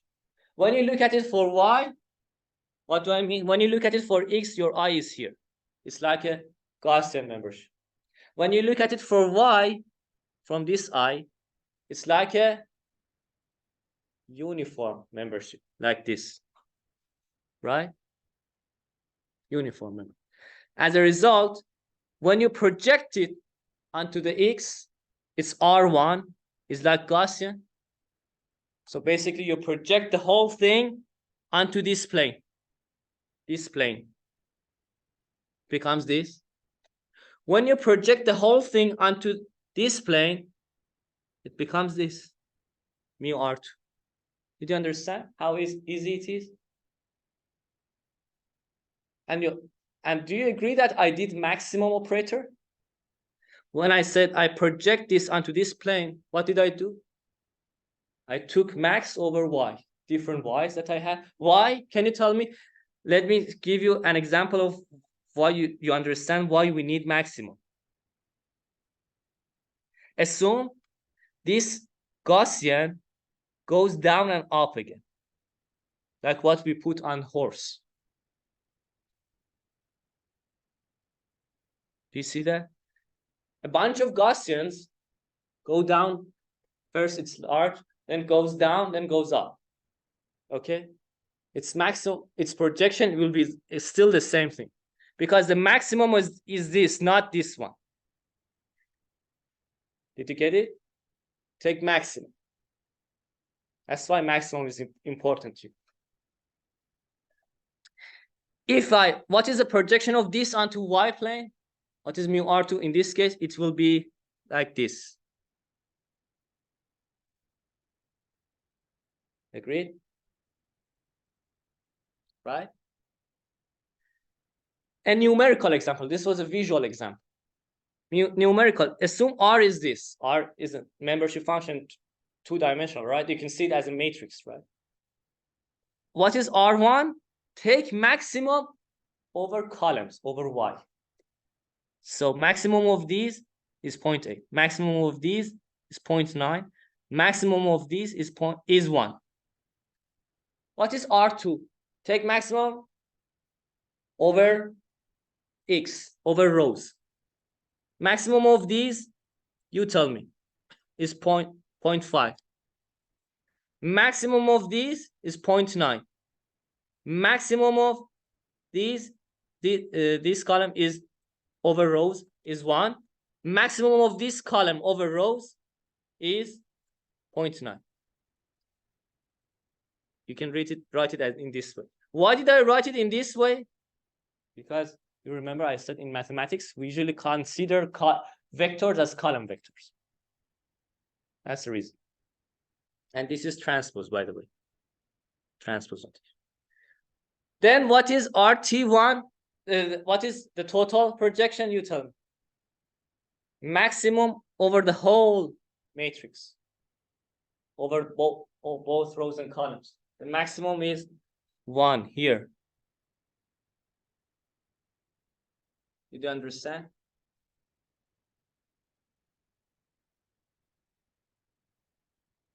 Now, consider the Cartesian product on n fuzzy sets. X1 to xn. What do I mean? Do you remember here? My input of membership function was 2 things. I can have multiple dimensions, n dimensions. In other words, I can have relations between n fuzzy sets rather than 2 fuzzy sets, right? Then x1 until xn. So I have x1, and what is cylindrical extension? I'm just defining it here. Cylindrical extension of the fuzzy set A over the Cartesian product is defined as this. CA, that's why for complement I use CO, not to confuse it with cylindrical extension, C, okay? CA is defined as this, the membership function over the whole thing on the Cartesian product. Example. Consider the following Cartesian product of x and y. Assume n is 2 here. This is R, this is R1, R2. We already calculated them in the previous slide, right? Agreed? Now, what is cylindrical extension of R1? So this was R1, right? I can go back from R1 to the dimension that I had originally in R. So cylindrical extension is, you can see the kind of as the opposite of projection. But there is a but here. After projection, you might have some loss of information, right? Because consider this case. When you project it, it becomes this Gaussian. You never projected onto the x. It becomes like this Gaussian. You never find out whether it was going down and up or it was always up. So projection loses some information, might lose some information. I can bring it back to the same dimension as before, but I will still cannot recover that whole information, right? So I need to repeat it, right? In other words, let me say it in visually. By projection, it becomes like this. By cylindrical extension, it becomes like this. It never captures this again. Okay? So here, cylindrical extension of this, again, I bring it to the same dimension, but I repeat it. Right?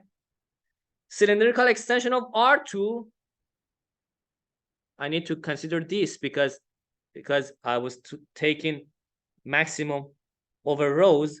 Then I repeat this. I repeat this to have the same dimensionality as R. I might have some loss of information, right? So I will talk about it I will talk about this acknowledgement after the next slide deck. So I skip this part. I will skip this. I'll talk about this. And these are the references, okay? So fuzzy set and fuzzy logic is over, but the coolest part of fuzzy is the next slide deck after the break. And what is that? That's fuzzy inference system. So that now we have the basics of the fuzzy logic. Now let's use it. How do we use it? In applications, right? And we will talk about it, and that's called fuzzy inference system. let's have a break and come back at 8:27. Okay, 8:27. Thank you.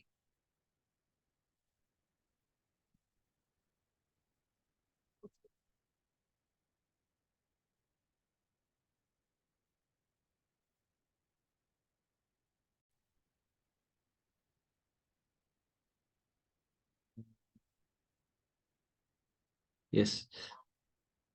Okay. Okay. Please, everyone, give feedback in these three websites. Perceptions, UWaterloo, Rate My Professor in this link, and UW Flow. I appreciate it if you give feedback. It's anonymous, so you can be honest. And yeah, not many people gave feedback in the whole population of the class. I appreciate it if you do that. Thank you. So here, the slide that I got confused, I thought about it in the break. It is very easy. I don't know why I got confused. See, this is mu AX, okay? So how many ranges do we have in this map? This, and this, right? These three ranges. Now, let's go one by one. In this range, y equals x, okay? So, and it's a line. So the member, notes that after the membership, the map is only for mapping the values, the input of membership, right? But as I said here, after the map and before the map, the membership value is the same. That's a key point that you need to remember. The membership value will be the same, only the input of membership value function will be mapped. Okay, so now what do I mean here? Consider 0. So x here is 0 and x here is 1, right? For 0, the map says y is also 0, right? So for y 0, what is the membership value? The membership value of mu ax is also 0. So my mu by is also 0. Okay. Now for x equals 1, the y says I should be 1, 2, right? So for y equals 1, then what membership value should I use? The membership value of mu a1, which is half, right? So I use half. Did you get it? The first part is over. It's very easy. The second part. In the second part, whatever x I have, I don't care. My y is 1, right? So that's why whatever x I have, my y is 1, and I should consider the membership values at the extreme cases of the boundary of the part. Here, my x is 1, my membership is half. So in this range, my membership at the start should be half. At the end of this range, my membership is 1, mu a x is 1. As a result, at the end of this range, this part, this piece, my mu by should be also 1. So I will be here. And my y still remains 1, right? And what about the third part? The third part, x at the start is 2, right? What happens to y? Y is 1, right? So for y equals 1, what membership value should I use? 1. So I use 1. So I'm here, right? Now what is the end of the part? At the end of the part, I'm 3. X is 3. For x3, according to this map, my y is 2. So this is the end of this part.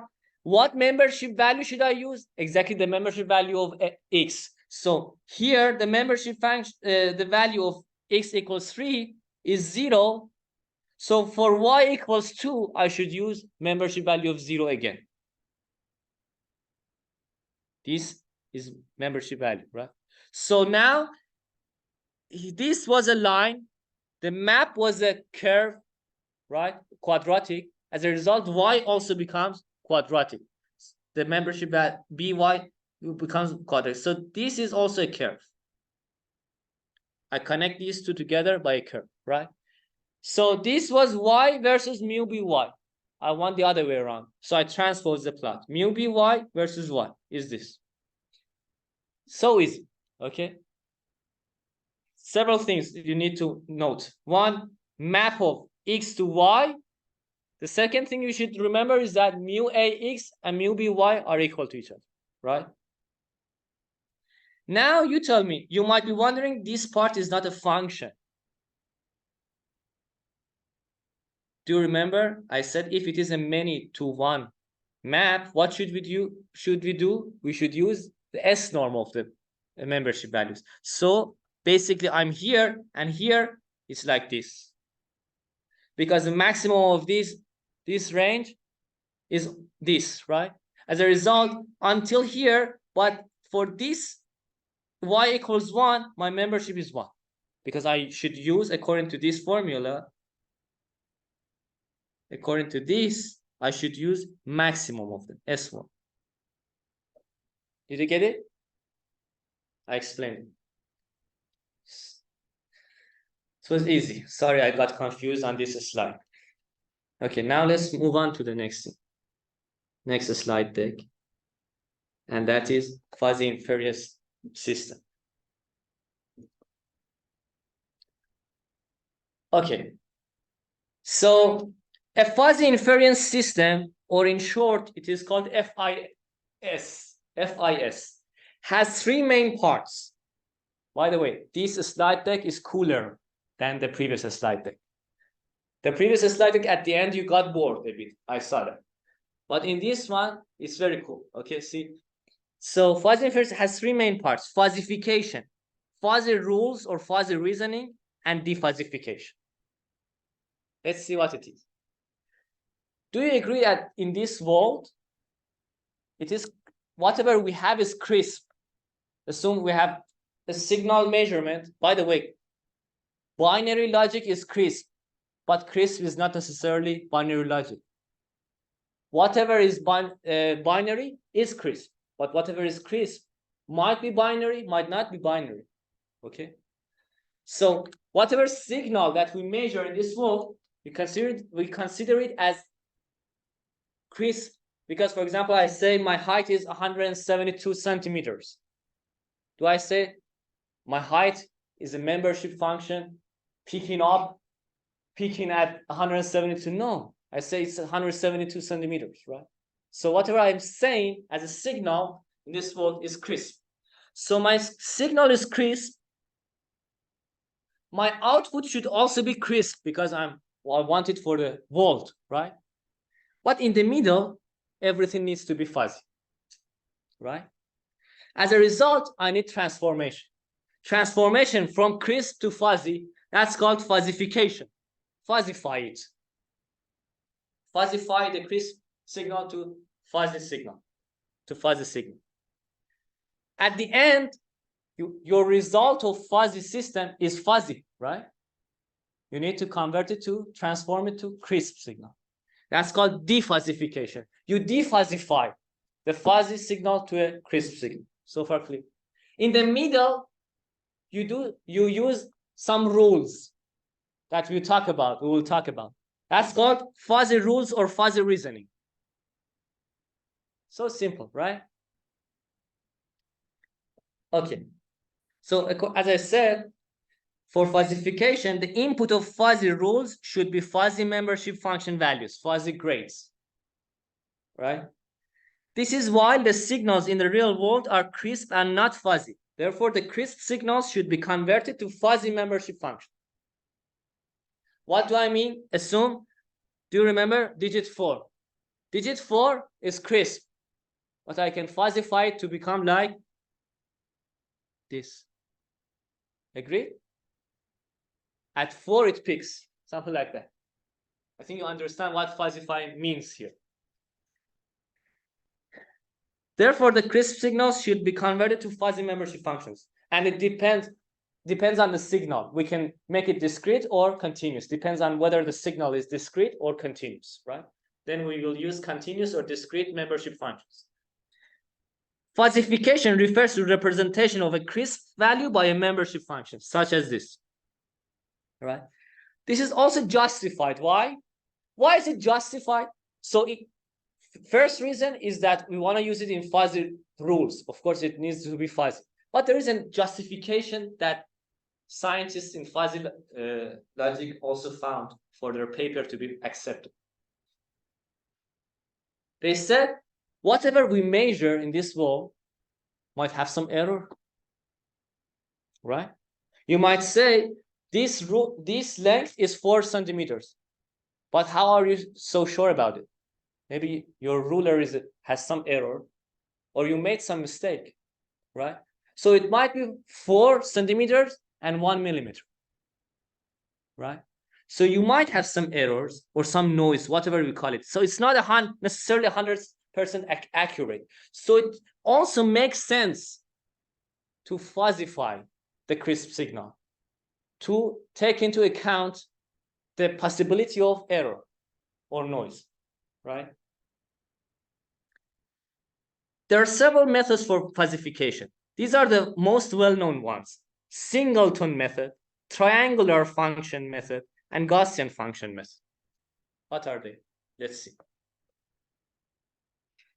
The singleton method says whatever you see as crisp signal, see it as a fuzzy signal. Don't do anything. What do I mean? Assume digit 4. Binary crisp, assume binary crisp. It says the digit is either 4 or not, right? It's like this, right? Can I see this that I just drew as a membership function? Everywhere it's 0. It's only 1 at 4. Can I see it as a membership function? Yes, I can. Don't you agree? Because binary logic is a special case of fuzzy logic. Because of this reason, I can see this as a fuzzy membership function with only one value, and that's 1. The rest is 0. The membership is 0. This is called singleton method. Basically, it makes the following membership function for the crisp value x0. For x0, it says if x is x0, the membership is 1. Otherwise, it's 0. So don't do anything. See the crisp signal as a fuzzy signal. Okay? You can write the whole thing as this function. This is called Kronecker delta. Okay? We have 2 Kronecker terminologies in mathematics. Kronecker delta is this, defined in this as this. We also have Kronecker product. Feel free to Google it and see its Wikipedia. Okay? Kronecker product. Don't confuse these 2 things. I'm talking here is Kronecker delta. It might be interesting to you that Kronecker delta is also used a lot in general relativity and differential geometry. Okay. Einstein used this a lot, Kronecker delta. Anyways, so this fuzzification method treats the crisp value as a fuzzy value without any fuzziness, as I said. Okay. Now, by the way, I'm assuming you understand everything. Otherwise, interrupt me, okay? Please. Triangular function method. What is that? For fuzzification. It makes the following membership function for the crisp value x0. Okay? So let's see this membership function. As you see, around x, at x, it becomes 1. Then around x, it has some membership function. Because at x, I'm almost sure, 100% sure. Then around x, I'm almost sure. Then it goes down, right? And you can write this as, so as this part, but you can combine them using absolute value. You can combine these 4 parts into 2 parts as this. Okay. Basically, it says whenever x minus x0 is less than or equal to s. What does it mean?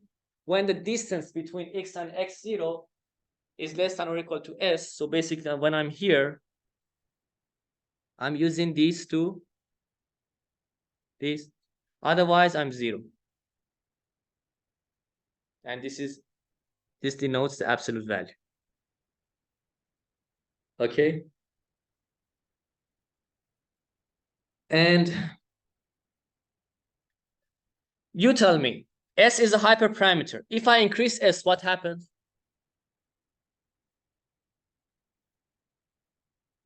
It means that I'm more fuzzy. The fuzziness measure increases, right? The lower S, I'm more confident. I'm more crisp. Agree? Gaussian method function method for fuzzification is this. Rather than a triangle around x0, use a Gaussian around x0. Where at x0 it becomes 1. So it's continuous. Right? Agreed? You might be wondering, why don't we have trapezoidal method? We can have, but it doesn't make sense much for fuzzification. Why? Because for as input, the crisp value is one thing, 1 x0. And at that thing, the membership should be 1. Why should I be 1 in somewhere else? For example, at x0, I'm 1, right? If you use trapezoidal, it becomes something like this. Who says that these are 1? They should be a bit less than 1. Right? Did you understand? Okay. Now defuzzification. Now the other way around. I have a fuzzy signal. I want to make it a crisp signal. Now I have a question. A fuzzy signal is always represented as a fuzzy membership function, right? So in other words, I have a fuzzy membership function. I need to make it a crisp signal. So interesting. It's like this. It needs to become a value. You can kind of see it as an opposite. What do I mean? You have x, you get mu ax, right? Now you have mu ax, get x. But you don't know where you are. Which x? Did you get it? Which x? So for membership function says for x, this is my mu ax. Defuzzification says that you have a whole mu ax function. One of these x's is the corresponding crisp signal. Which one? Okay, let's see. The output of fuzzy rules is a fuzzy value, as I said. This is why signals in the real world are crisp, not fuzzy. Therefore, the fuzzy output of the fuzzy inference or fuzzy rules should be converted to a crisp value. The defuzzified value can be used as an actuator signal for the controllers. You can use this for as any control course, linear control. You know, usually you have a plant, okay? I'm talking about linear control. So here, plant is something, okay? It has some input, some output, okay? Then I can add some feedback to it. Plus, minus, okay? If I say plus, plus, what happens? You tell me. This is called positive feedback. It will add up and it will blow up. What do I mean? Example. I put my hand on, I want to adjust the temperature of the water in shower. I put my hand below the water. It's very cold. If I use plus, what does it mean? Make it colder. Make it colder. Make it colder until it becomes very cold. Or if it is hot, make it hotter. Make it hotter. Hotter until you burn your hand, right? But if it is, this is called positive feedback. An example of positive feedback in real world is I think it's called echo. When you say something in microphone, suddenly blows up some noise, right? Right? This is positive feedback, right? Negative means that put your hand, it's cold, make it warmer. Make it warmer. If it's warm, hot, make it colder. Okay. So now this is so the signals here are crisp. By the way, you can add here in this feedback loop, you can add a controller. Okay. If this controller is a linear controller, this is called linear control. We can have nonlinear control too. There are some famous controllers such as PID in this sense, PD, PID. These are linear controllers, okay? One of the famous controllers is fuzzy controller. So here you can put a fuzzy inference system that I told you. Now you tell me what happens. You can see this. Let's zoom into this. You can see here I have a fuzzifier.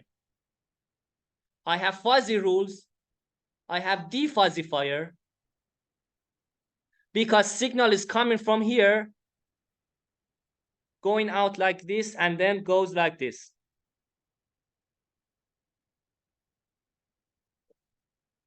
Did you get it?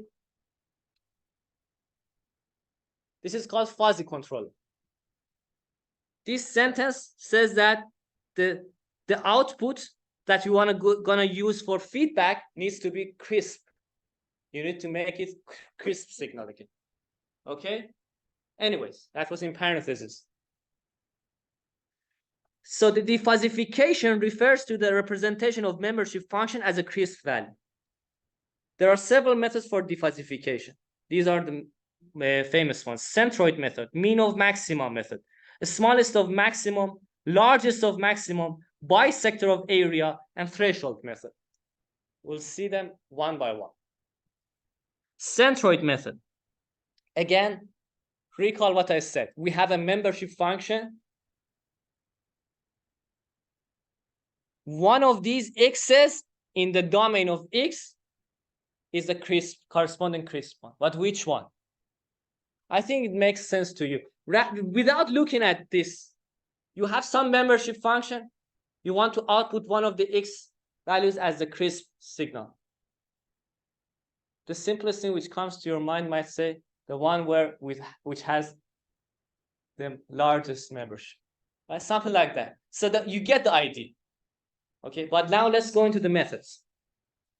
One of them says don't necessarily consider the maximum. Use the centroid method. What do I mean?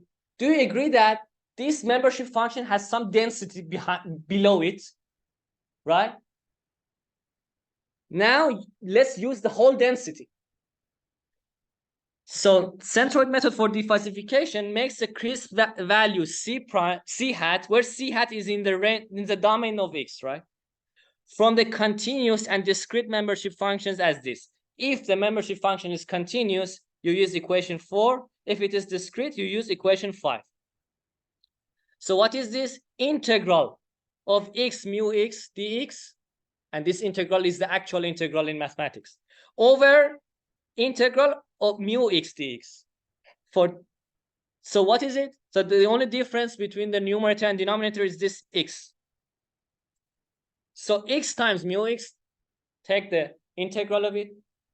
Integral is the area under the function. The function is x mu x. In the denominator, the function is mu x. So the denominator basically says the surface behind the membership function, below the membership function. If it is multidimensional, the volume below the membership function, right? Right? Okay. If it is discrete, the integral becomes summation. Let's see an example. This is membership function. If you calculate it by equation 4, because it's continuous, right? You will see that c hat becomes here. Now let me tell you, consider 3 cases. This. The centroid usually will be around this. Not necessarily the mode. but will be close to mode. So the mode moves the central. Okay, did you get it? By the way, note that the integrals are on the support set. You don't care about where the membership function is 0. Okay? The other method is mean of maxima, MOM method. If it is unimodal, so it has one mode, doesn't go up and down like this, only goes up once, right? If it is unimodal, then return the one which has the maximum membership grade. I think this is the basic thing which comes to your mind, right? Return argmax of mu x with respect to x. But the problem happens when it is multimodal, like this. What happens? The simplest thing which comes to your mind, take average between them. So assume you have 3 modes. By the way, the modes might not have the same membership value, might have different membership values, but they are still modes. By mode, I mean local maximum. Local maximum. So here you have 3 local maximums, maybe with different grades, right? Then you need to take average between them. So if it was unimodal only on this, we will get C1. This is C2, and this is C3. So the C hat is the average between them, but a weighted average. What are the weights? Their membership grades. 0.7 C1 plus 1 C2 plus 1 C3 over C1 plus C2 plus C3. So this is the general formula. Right? Agree? Did you understand? Another one is that assume you have a bunch of minimums and maximums. You see these cases a lot, right? Like this. If you wanna use mean of maximum, then you need to do you have a lot of all of these are modes. You need to take you need to use this, but it's very confusing because you have a lot of modes, right? In these cases, you might say, consider the largest among them. This is called largest of maximum, LOM. Or one might say, take the smallest among them, SOM. So in other words, argmax of mu x with respect to x, if you take the minimum of that, it's SOM. Argmax, if you take the maximum of that, it is LOM. Can you tell me when we use LOM, when we use SOM? How do we decide? It's based on the application. Sometimes you like or you desire or you tend to get larger values. You use LOM. Sometimes in your applications, you tend or you desire to get smaller values, crisp values, outputs, smaller outputs. You get SOM. Right? Okay. If the membership function has only one global maximum, then SOM and LOM will be the same. Right? If it has one global maximum. If it has multiple global maxima, then their solutions differ. Okay.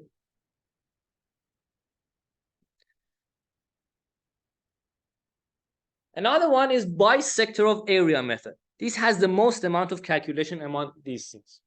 What is that? I remember in Amir Kabir University, in my undergrad in Iran, I had a course on fuzzy logic. The professor brought this in exam. Okay, I remember this was in our exam, and I solved it, but it took a lot of time from me. So what is that? You need to calculate integral twice. What is it? It says solve this equation for C hat. So C hat is unknown in this equation.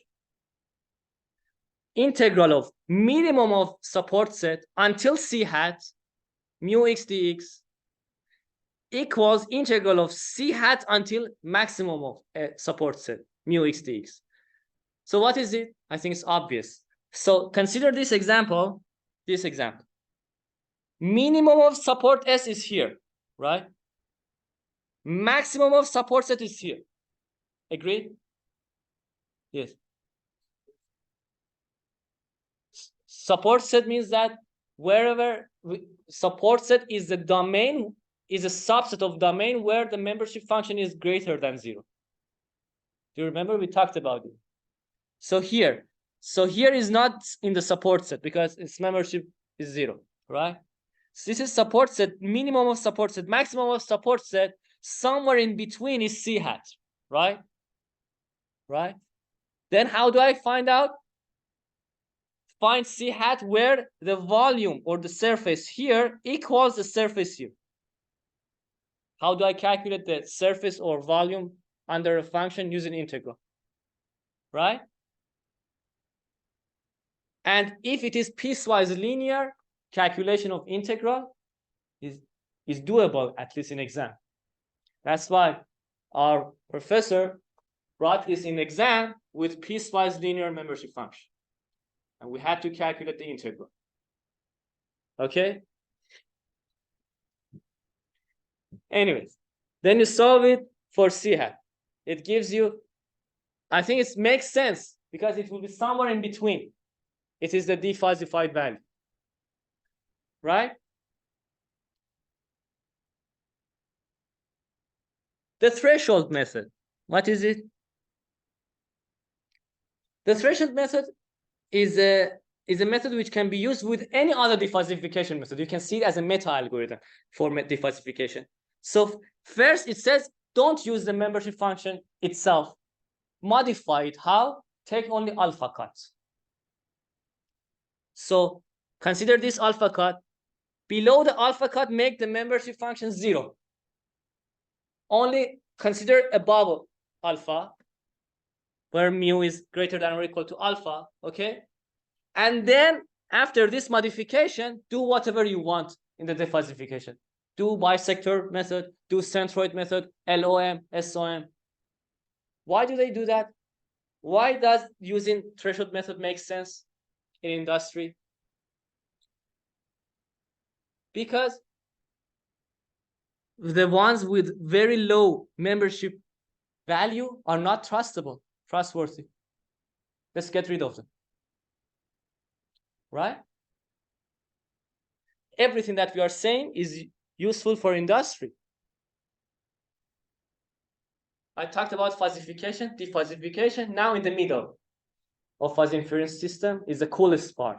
It is fuzzy reasoning. Okay? What is that? Consider a crisp function or a crisp relation as follows. Okay?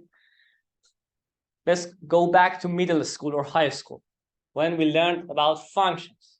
Okay? So consider a function, crisp function learned in high school. Y equals Rx.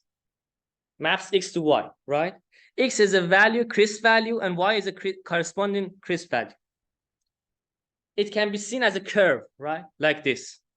Y versus x equals y, A, y equals B for on this one, right? Agreed? Now, let's make it fuzzy. We can have fuzzy function. How? Consider a fuzzy relation or a fuzzy function, whatever we call it. Fuzzy relation. That's why I have used R for relation. Okay? A y equals Rx.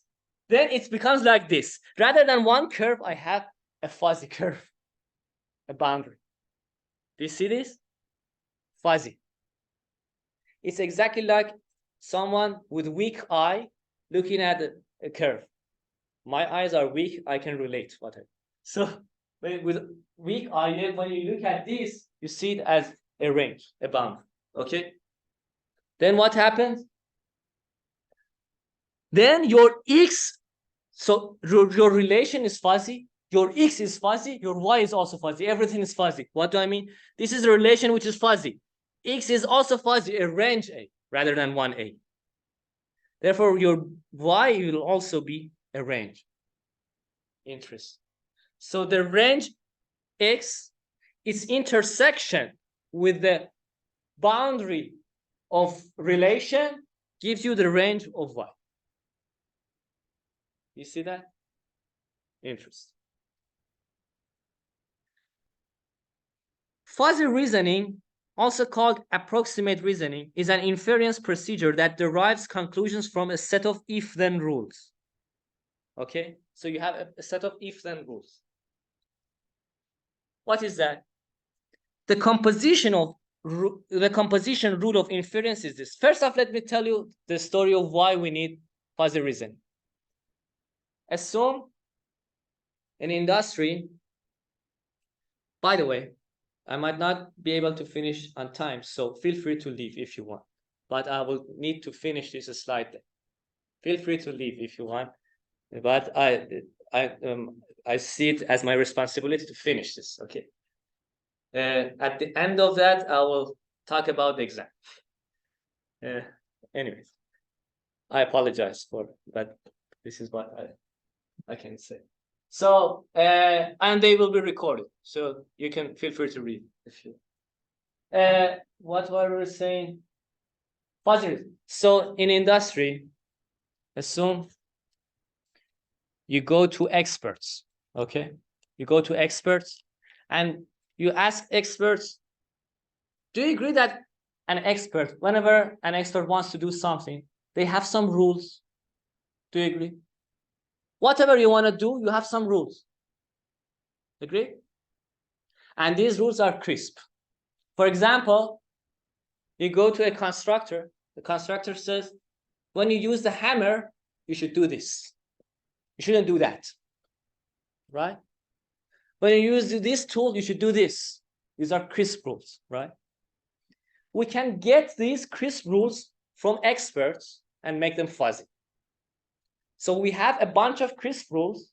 We make them a bunch of fuzzy rules. Did you get it? This is what we do usually in fuzzy inference systems. Now, as I said, we have a bunch of fuzzy rules. Let's go into the details of mathematics. Composition rule of inference is defined as follows. Recall the implication and the rule of inference introduced before. Do you remember? We had implication and the rule of inference. We talked about if-then in the previous slide deck. Let R be a fuzzy relation on X Cartesian product Y. Why? Do you remember? I said when I have pair XY, I can see it as a Cartesian product between them. Relation XY is an inference from X to Y. Okay? With membership function mu R XY. Consider the relation R from X to Y given the fuzzy set A in X. Okay? To this relation will result in the fuzzy set B according to this relation. So X then Y, A is in X, B will be in Y. Okay? Now see, to obtain the resulting fuzzy set B, a cylindrical extension of ACA should be constructed. Let mu CAX denote the membership function of CA. Okay? So first, they say, let's get a cylindrical extension of A. Then the composition operator is defined and calculated as the T-norm of the cylindrical extension of A and the relation. Do you remember? In the previous slide deck, I told you the implication, you can kind of see it as a T-norm. Do you remember? That's why. Here, it says use a T-norm. Okay. So use a T-norm between cylindrical extension of A and the relation. I think it makes sense. Why? Because it says X then Y. Okay. Then A is in X. So you can, let me add a page. I don't have space. X then Y. And this is the relation. I have mu A X. I also have mu R X Y. So how do I combine them to get Y? I need to use T-norm. Okay. But as A might not for matching the dimensionalities, rather than A, they use cylindrical extension of A. Do you remember cylindrical extension? Just copied the thing to make the dimensionality is the same as relation, right? This is the idea. So the idea is simple. Simple. So I have, what is this? Minimum, which is a T norm. Minimum between cylindrical extension of X is membership function and membership function of relation, right? The cylindrical extension is just for matching dimensions between A and R. Now the antecedent fuzzy set B, the resulting fuzzy is found as the projection of the composition operator onto the fuzzy set Y. So you have this, then you need to project it, right? Because you tell me, this is still a function of both X and Y, but the result should be only a function of Y, right? So I should project it onto Y over X. So I should take maximum. That's why I have this. I have this. Okay? Okay. This is called max-min composition. Why? Because this is maximum, the S norm, maximum. This is T norm, minimum. Max-min, mu CAX, mu RXY. That's why they also call it max-min composition. Okay? By the way, please focus here. We are getting into the coolest parts of fuzzy logic, right? We learned all of these to see this coolness. Okay.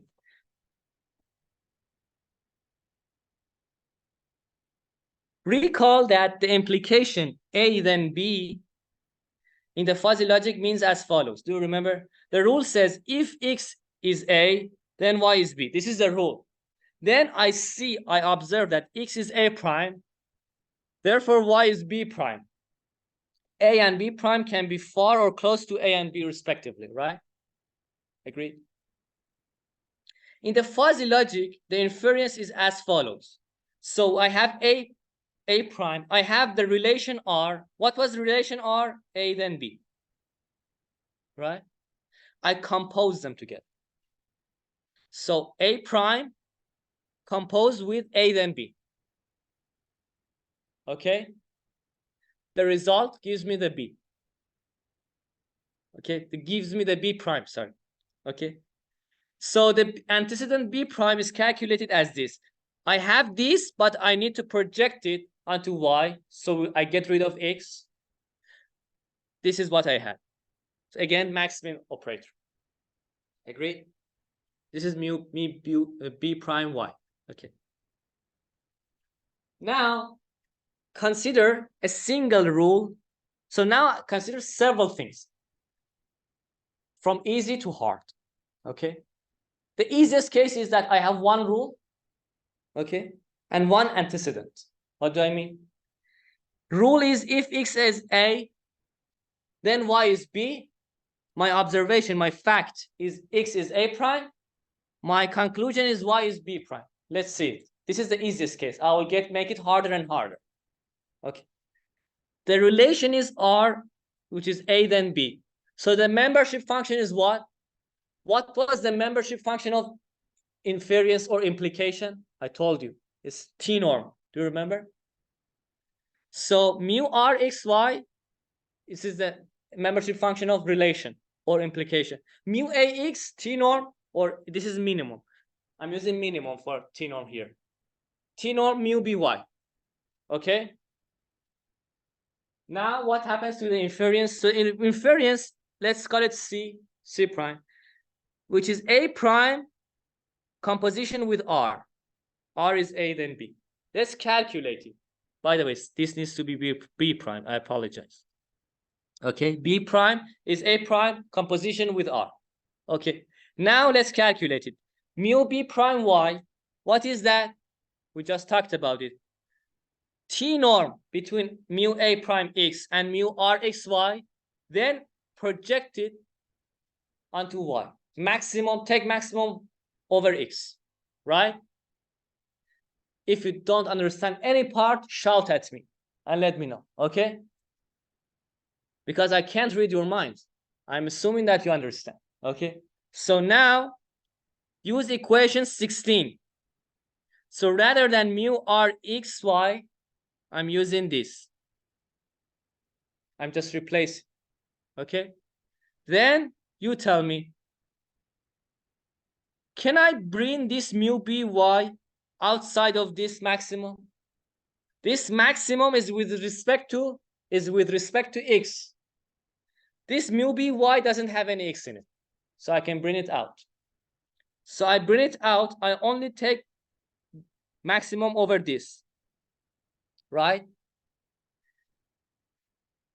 Now, let me define this part, the maximum of mu a prime x minimum mu a x as w. I define it. I call it degree of validity. Degree of validity. I will tell you why it's called degree of validity. Give me seconds. I will tell you. Okay. So then it will be w t norm mu by. Why is it called degree of validity? It says how similar my a prime is to a. Answering your question. Do you remember? Yes. You asked me about a prime in the previous slide deck. You said, is a prime a? First you said, is a prime a complement? I said no. And then you said, what is a prime? I said it can be close to a or far away from a, right? In this reasoning, I said a prime can be close to a, can be far away from a. How do we measure how close a prime is to a? Is this equation 19. Why? Because it's using t norm between mu a prime and mu a, basically says how much similar they are, and then projects it onto y, takes maximum with respect to x, right? Okay, then I can write it as w. Then after measuring this similarity of a prime and a, then feed it to the relation. Through the relation, then take the similarity with the outputs of the rule. See, let me repeat. So where did we start and where did we end? Interesting. I just proved it for you. The start says I have some a prime as some relation. So I fit a prime to my relation. I compose them. Then we worked it out and we saw that interestingly it is equivalent to say, so basically we started with this. This was one thing, this was one thing, right? But later we saw you can see it in another way too. You can see these two together and this one. Did you see the beauty? We started with a prime as a separate thing, a then b as a separate thing. We ended up, we said that change your perspective. See it as a prime and a as one thing and b as another thing. Okay? And this a prime and a basically measures how similar a prime and a are, and b is the result of the rule. So the result, the whole thing together gives you b prime. Did you see that? Now the smile on your faces tells me that you really enjoyed it. You really understood it. Okay, now let's see an example. This is what we found, right? Let's see it visually. Visually, it's cooler. See, I have the relation. Assume my mu ax is this. Okay, my mu ax is this. Can you see it? My cursor, mu ax. Okay, my mu a prime x is this. Right? Let's calculate w to see how similar a prime and a are. So put them together. This is the dotted one is mu a prime, basically this, right? And this is mu ax. How I calculate the t norm. What was the t norm? The minimum. I'm using the minimum operator for t norm. You can use any t norm. I'm using minimum. Then do you agree that this intersection is the minimum? We talked about it, right? This intersection is the minimum. Now, still I'm not done. I calculated this. I need to take maximum with respect to x, right? So the maximum of intersection. This is the intersection. What is its maximum? You tell me. Here is here, right? This is W. And as you see, as membership function is between 0 and 1, W is also between 0 and 1. It's a measure of similarity between A and A prime. Did you understand? Did you understand? Which part is not? Do I need to explain again? Which part? Let me know. That's fine. Did you understand this part? Okay, let me re-explain it to you. So I have A prime, I have A then B. Do you agree? So let me say it in this way.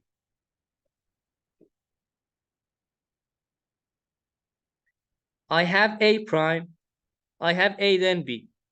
This is one thing, this is one thing. I say change your perspective.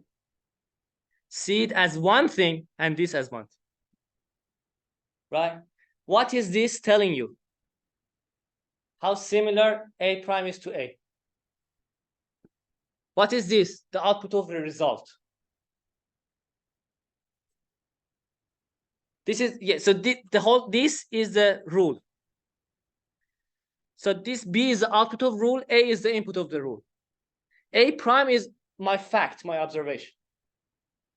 This gives you the whole B prime, agree? Although after projection. This gives you the result. So A then B, you see A prime, so your result will be B prime. Okay?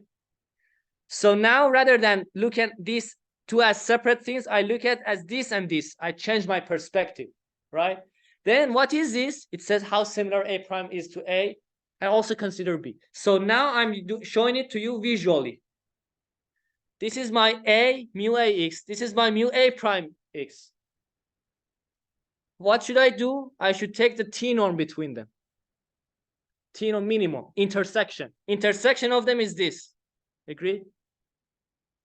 Now I should take maximum of them.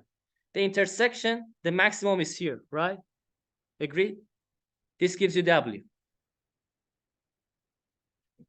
And do you agree that W is between 0 and 1? Because the membership function can't go above 1. Right? So I get W, and then the interesting part. I have mu by, right? The output of the rule. Output of the rule is this. Assume it's this. I have the membership functions, right? I have the membership function of mu A, mu B, mu A prime. I have all of these, right? So mu B is this. Now I also have W. What should I do? T norm. T norm between them. T norm. So when I say W like this, what do I mean? You can see it as you can kind of see it as this. And you understand what I'm saying, right? You can see it as one uniform membership function, whatever we call it. Okay. So then their intersection becomes this. Agreed? So the intersection is this, right? What is this? It's mu B prime. Mu B prime is fuzzy. What should I do now? It's the output of my inference. What should I do? It's fuzzy. What should I do now? Defuzzify it. I can use any defuzzification method such as centroid. So if I use LOM, largest of maximum, it gives you this Y as output. You can use centroid, whatever. Did you see that? So basically this part, guys, take a look at this part was fuzzy reasoning. Here, I didn't show you the fuzzifier. Here, I also have defuzzifier. My crisp signal becomes fuzzified like this. This is the output of fuzzifier, right? The fuzzifier gets a crisp value, outputs a membership function, right? Then I also have my mu ax and mu by in my system, stored in my system, because this is my rule, right? So this came out of fuzzifier. I use this, I get mu by, but it's fuzzy. I need defuzzifier to make it crisp again. Did you see what I did? Now let's make it a bit harder. Single rule, multiple antecedents. Single rule, multiple antecedents. So rule is if x is a and y is b. See, rule became more complicated. It's still single rule, but here two antecedents. Yes. So if I mean two inputs. What? I mean one rule, two inputs. If x is a, y is b, then z is c. Okay. I think I shouldn't say antecedents. I should say multiple inputs. Anyway, it doesn't. I think you understand what I'm talking about. Two inputs. If x is a and y is b, then z is c. Fact is x is a prime and y is b prime. Conclusion is z is c prime. Don't confuse it with the previous slide. In the previous slide, b was output. In this slide, b is input. Second input. C is output. Okay? Don't confuse them. Now the relation, what is it? Rather than a then b, is a times b then c. Okay? So the membership function, you tell me. You tell me, guys. A times b is a T-norm. The implication is also a T-norm. So the whole thing, we have two T-norms here. Okay? Okay? You understand? Now the inference. So I have relation. My inputs are a prime times b prime. Composition with the relation, and the relation is a times b then c. Okay? So this composition with this. Now let's see. We want to do the change of perspective now for this one. For this one. The membership grade of inference is this. So T norm between a prime, do you agree? Because I'm using this. What is this? T norm. T norm between a prime and b prime in parentheses. Then also, what is this? This composition is also T norm. T norm with the relation. Here is the relation. Agreed? Now, I replace relation with what I had. With equation 20. Then, do you agree that I can bring out mu cz because it's not a function of x and y? By the way, why do we take maximum with respect to x and y? Because the result of this is a function of x, y, and z. Right? And my output should be only a function of z. So I should get rid of x and y. I should project it. I use projection. I bring this mu cz out of this max. Okay. Then, interestingly, do you agree that I can see? Give me a second. So I have this. I have this T norm, this T norm, this T norm, this. Let me consider a prime and a together, b prime and b together, put in the parentheses. You tell me maximum of mean and mean and mean. You can write it as maximum of mean, maximum of mean. Do you see what I'm saying? I'm propagating maximum inside the minimums. You can do that. Okay? So basically, I'm seeing these two together I'm also seeing these two together. Between all of them, I have minimum. I still have these minimums, but I'm propagating this maximum inside. For one of them, I don't have y, so my maximum with respect to x and y reduces to maximum with respect to x only. For the other one, I don't have x, so my maximum with respect to x and y reduces to maximum with respect to y only. Okay? Then mu cz as before. Okay? So now my previous definition, I define this as W1 and define this as W2, where W1 is this as before, W2 is this as before. Okay? The degrees of validity. So W1 and W2 are degrees of validity of x and y. What is W1 saying? You tell me. It says how similar A prime is to A. What is W2? How similar B prime is to B. Okay? Then I have T norm of W1, W2, then T norm mu CZ as before. Agreed? Interestingly, I have T norm between W1 and W2 too, right? Let me denote it by W, the total W. Okay? The total degree of freedom, degree of validity, sorry. The total degree of validity, right? I call the total degree of validity firing signal, firing strength, firing strength. Just a name, okay? Because it fires. So let's see. Now let's generalize what I just told you. Rather than 2 inputs, what if I have n inputs?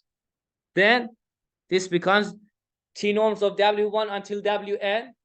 This gives you the W firing strength. Then at the end, I have mu Cz. Agreed? Agreed? Now let's see it visually. This is, I have mu A, mu B, and mu C in my system. By fuzzifier, I get mu A prime and mu B prime as outputs of fuzzifiers, right? So this is my mu A prime. Here is my mu A prime. I'm repeating this here, right? There. Now, what should I do? I'm calculating W1. What was W1 here? T norm between A prime and A, then take the maximum. T norm of them, intersection of them, take the maximum. This is W1. Likewise, you do it for B. B prime, output of fuzzifier for B prime. Then B, the intersection is here. The maximum is here. This gives you W2. What should I do between W1 and W2? Again, T norm to get W. What is T norm? Lower bound, minimum. Between these two, which one is minimum? W2. So this gives me, so W here becomes W2. As you see, this level is the same as this level, W2. Agreed? This is my W. I have also my mu CZ in my system. What should I do? W mu, I need to take T norm or intersection. Here is the intersection, T norm between them, between W and mu CZ. This is my fuzzy output. I should give it to my defuzzifier to give me the crisp output. So this was one rule, several inputs. Let's make it harder. Multiple rules, multiple inputs.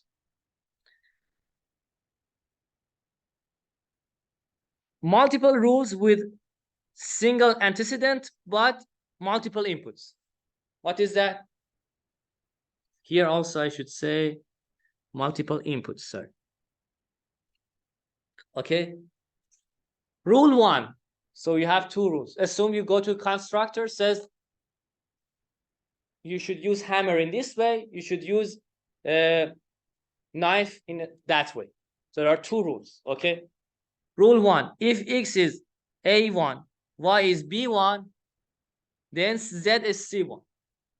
Rule 2, if X is A2, Y is B2, then Z is C2. Okay? Fact, observation. X is A prime and Y is B prime. Output, Z is C prime. Okay? Then Z is C prime should go into the defuzzifier to become crisp, right? Let's see. My relation 1, A1 times B1 gives C1, R2, A2 times B2 gives C2. The membership function for them, mu R1 is mu A1, T norm between, so because this is T norm, this implication is also T norm. Likewise, I have it for mu R2, right? So now the total rule is the union or S norm or maximum of all rules. Do you agree? Does it make sense? I have a rule. I have another rule. I should satisfy both rules. So I should take union of them. S norm. Right? As a result, I have R1, R2. The total R is the union between R1 and R2. Let's see it. So I have this. Give me a second. So here, this is, what is this? This is exactly the previous slide. Yes. Because you need to satisfy both rules.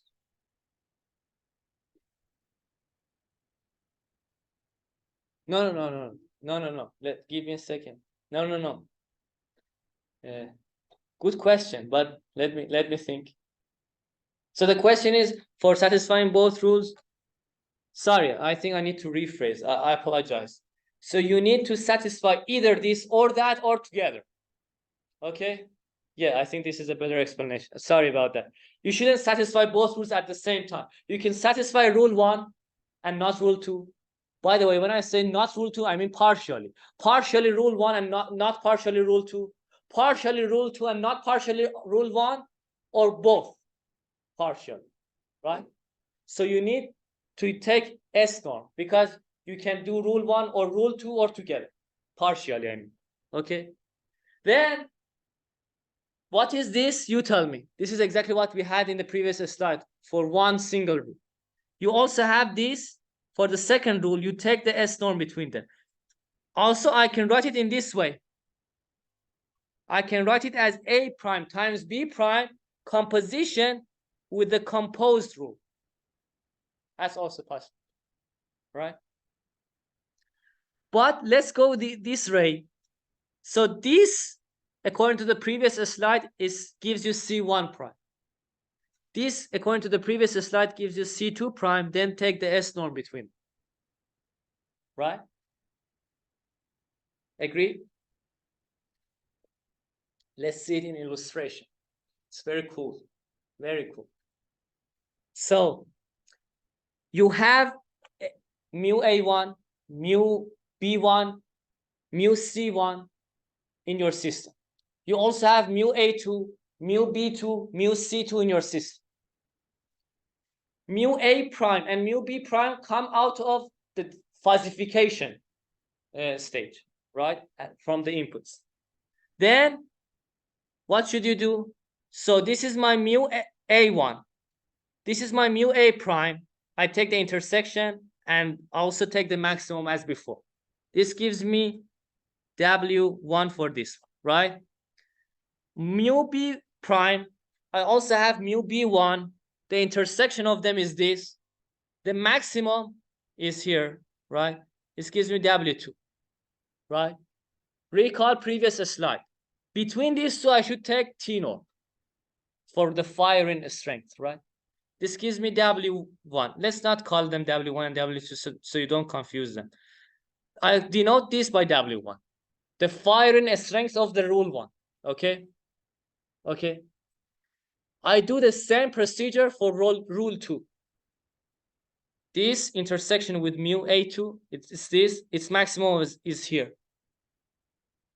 This mu B prime, its intersection with mu B2 is here, its maximum is here. I need to take the T norm between them. It gives me W2. Okay, right?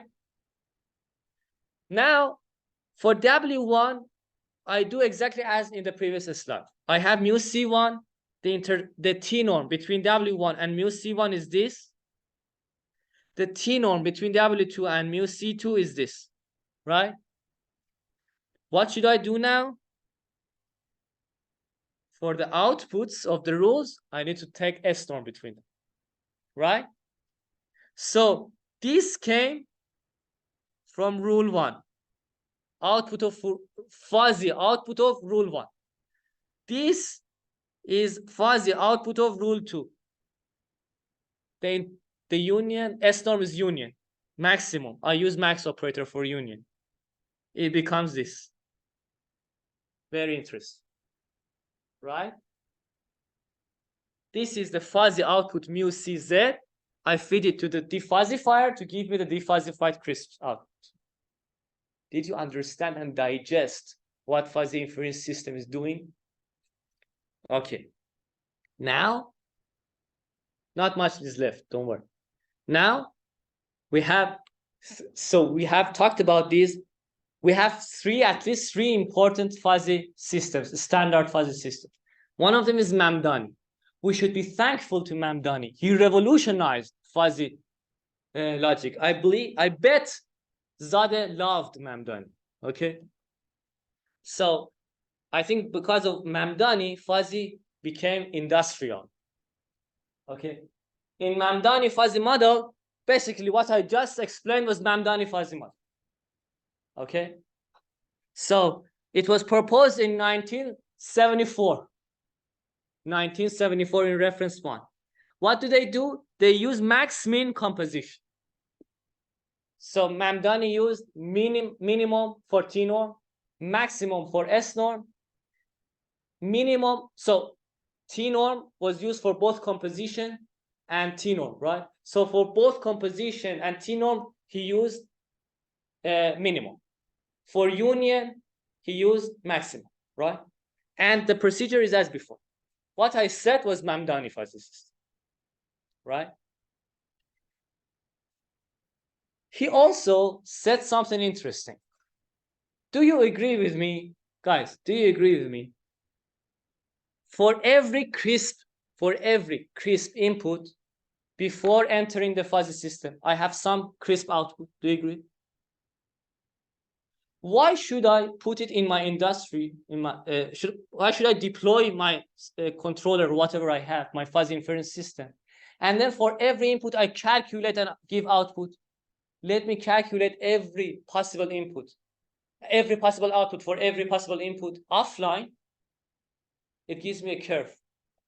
Then completely forget the fuzzy system and put this curve deploy this curve for whatever input I give that output. This is called input output curve. Do you agree? Because you can see this fuzzy inference system as a black box. For every input you give some output. Assume you can go over all possible inputs.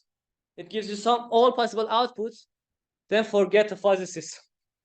Although you found the curve using the fuzzy system, then you forget it, right? So you using fine steps, you go over all possible x's, inputs, and you get output. By the way, this is feasible for low dimensions of input. But if you have high dimensions of input, it's not feasible, right?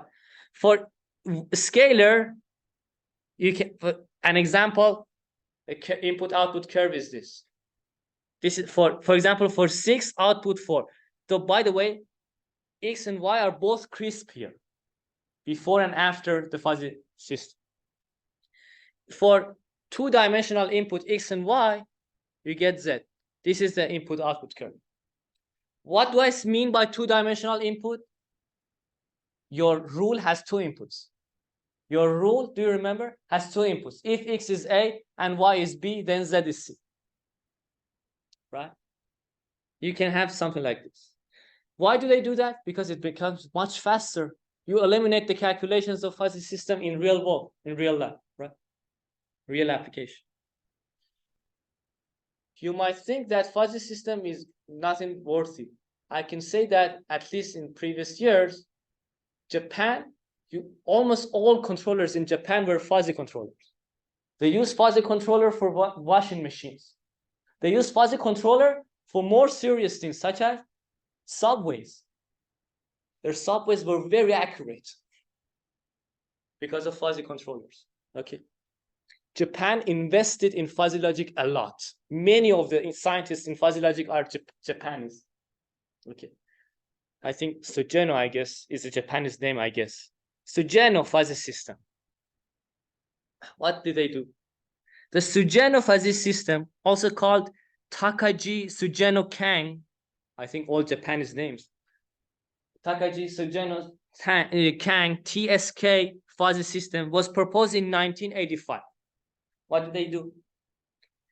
The consequent in the Sugeno fuzzy model is a function of the antecedent. Okay, what do I mean? In other words, the defuzzification process is included in the execution of fuzzy rules. Let me tell you what it means. For example, the fuzzy rules in the system is this, in this form. If x is a1 and y is b1, then z is a function of x and y. Okay. The second rule, if x is a2, y is b2, then z is another function of x and y. Okay. In other words, interestingly, output of every rule in Sugeno fuzzy model is a crisp signal. It's not a fuzzy signal. In contrast to Mamdani fuzzy system. Okay. Because they are using a crisp function. They use a crisp function in the rule itself. So fi is a crisp function. What function do they use? They use polynomial functions. Usually. What do I mean? We have Sugeno zero order model, where fi x y is ci, some constant. We have Sugeno first order model. It is fi x and y is ai x plus biy plus ci. Linear. We can have quadratic, etc. Right?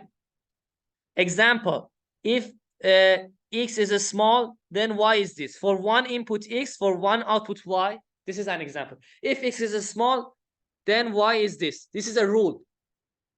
If x is a medium, then y is this. If x is large, then y is this. Do you see how easy you can implement this to control a washing machine? If time is a small initial time, your speed of rotation is this function. If it's medium time, do this. So you can have functions, right? The overall output or aggregation Z is obtained. Then do you agree that I have a bunch of crisp outputs from a bunch of rules? You might have multiple rules. How do I aggregate them? Average them, but weighted average. How? With what weights?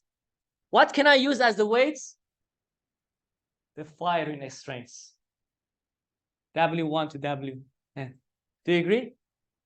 So summation of Wi Zi over summation of Wi. Okay.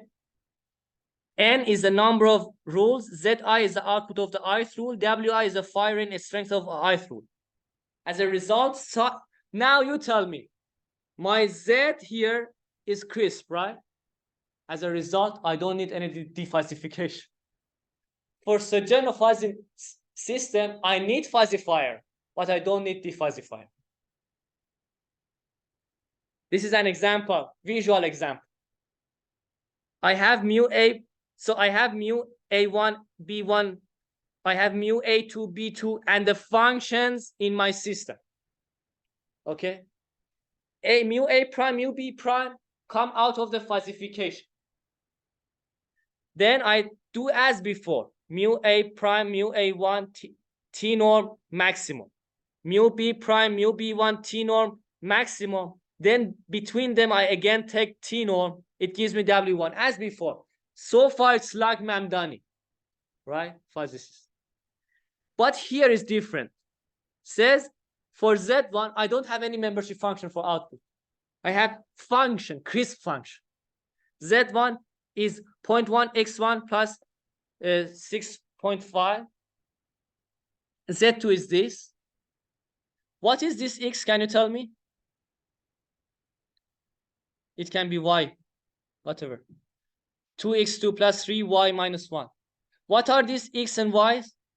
These are crisp x and y's as input before fuzzification.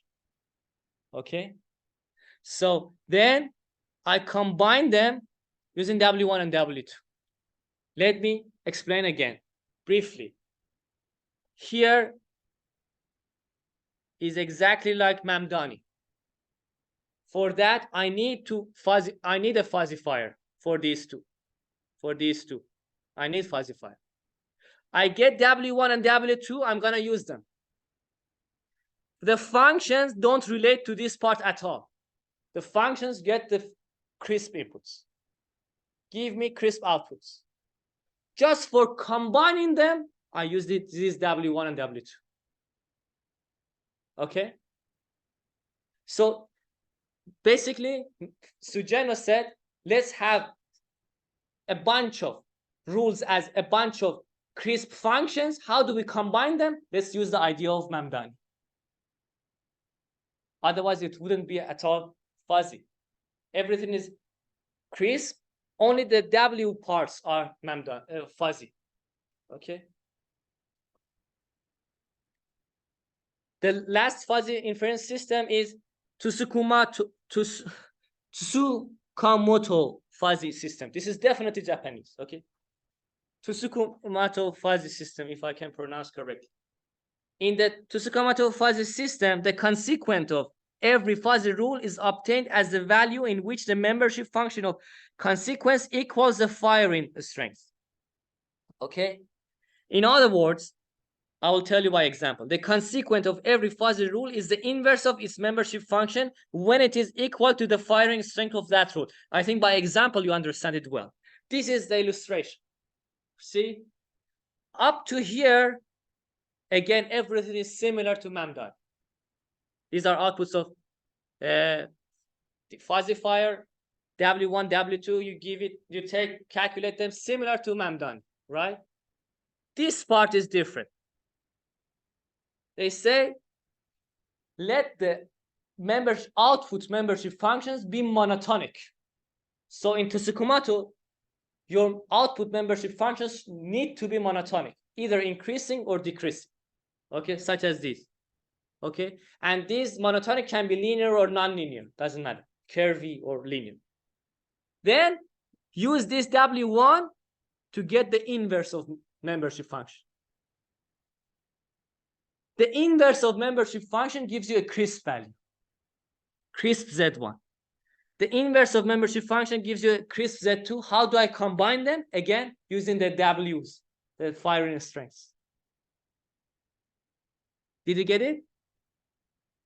Did you get it? Yes?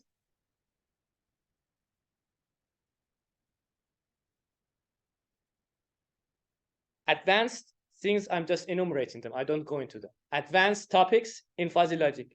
Type 2 fuzzy sets and systems. It was proposed by Zade in 1975 as a response to critics to fuzzy logic. They said the membership functions are crisp. They are not fuzzy themselves. So he said, rather than one crisp membership function, I can have a fuzzy membership function. Let's make the fuzzy membership functions fuzzy themselves. You can go further. So you can go further in this loop. You can have type 3 fuzzy system, type 4 fuzzy system. But type 2 is the most famous one. In type 2 fuzzy sets, the membership function has also uncertainty, fuzziness. We can have complex fuzzy logic. Do you know complex numbers? That compared to real numbers, right? So far, whatever we said, the numbers were real. The crisp values were real. But what if the crisp values are complex? Well, then we'll have complex fuzzy logic with their own operators, T norm, S norm. It was proposed in 2003. We can go further. What is the generalization of complex numbers? Have you heard of quaternion? So A plus BI, we can have A plus BI plus CJ plus DZ. Okay.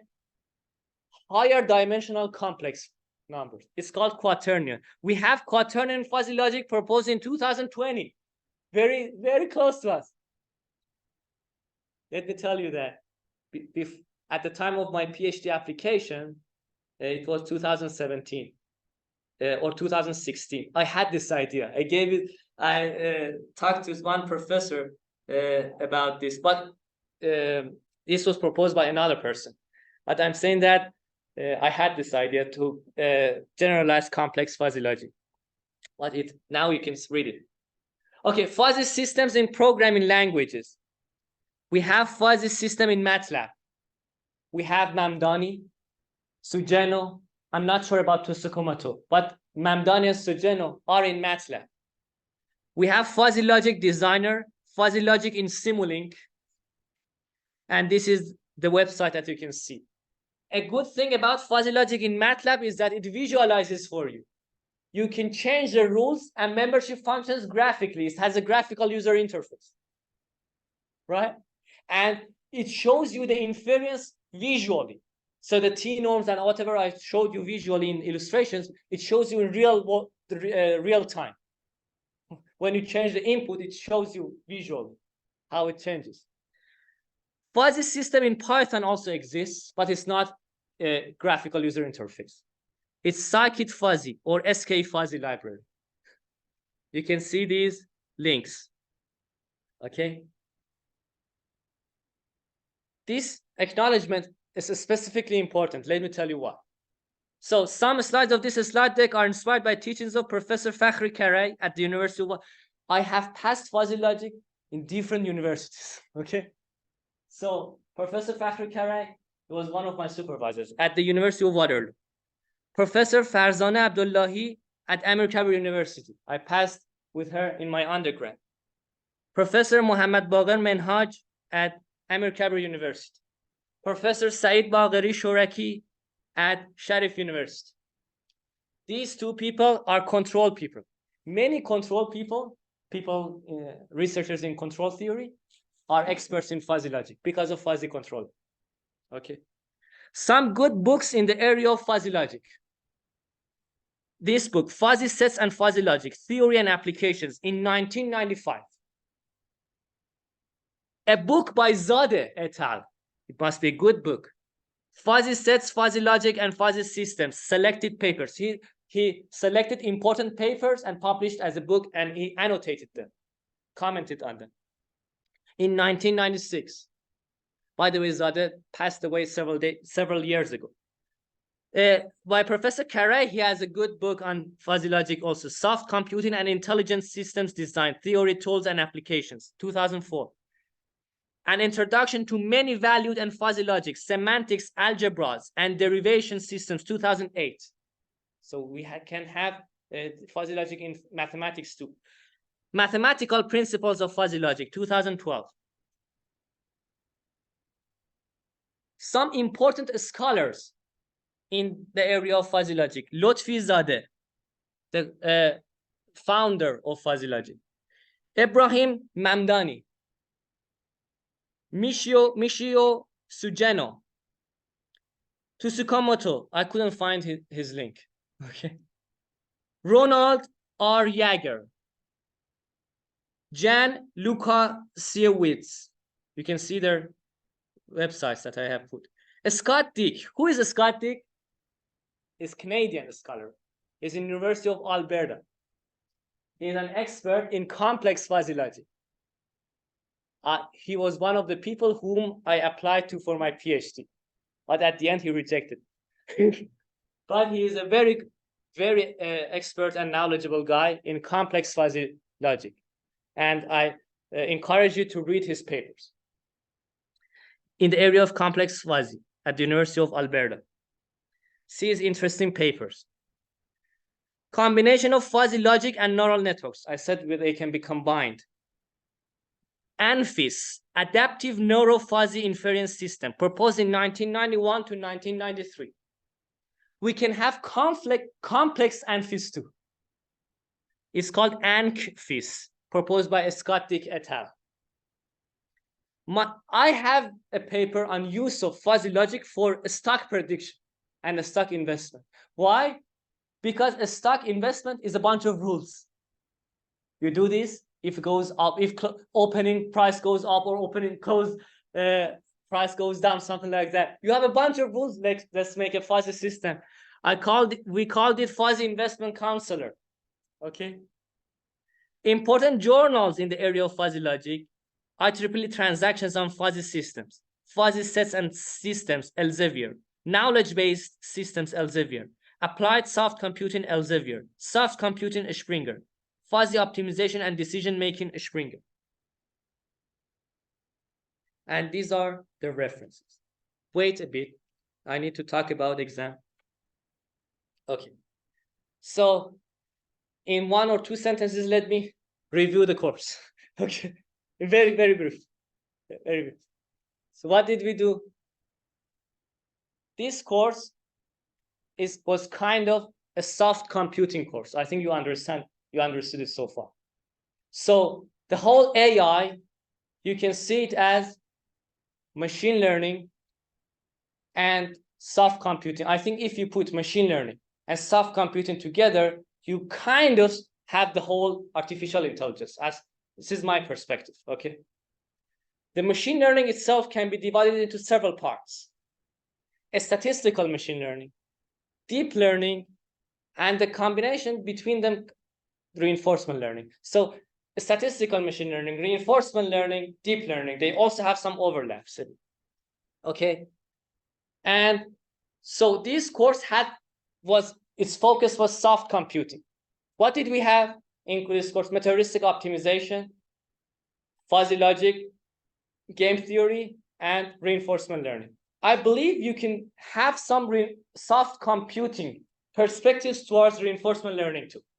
That's why I covered this in this course too, because this course was also cooperative algorithms, because you can have agents in reinforcement learning.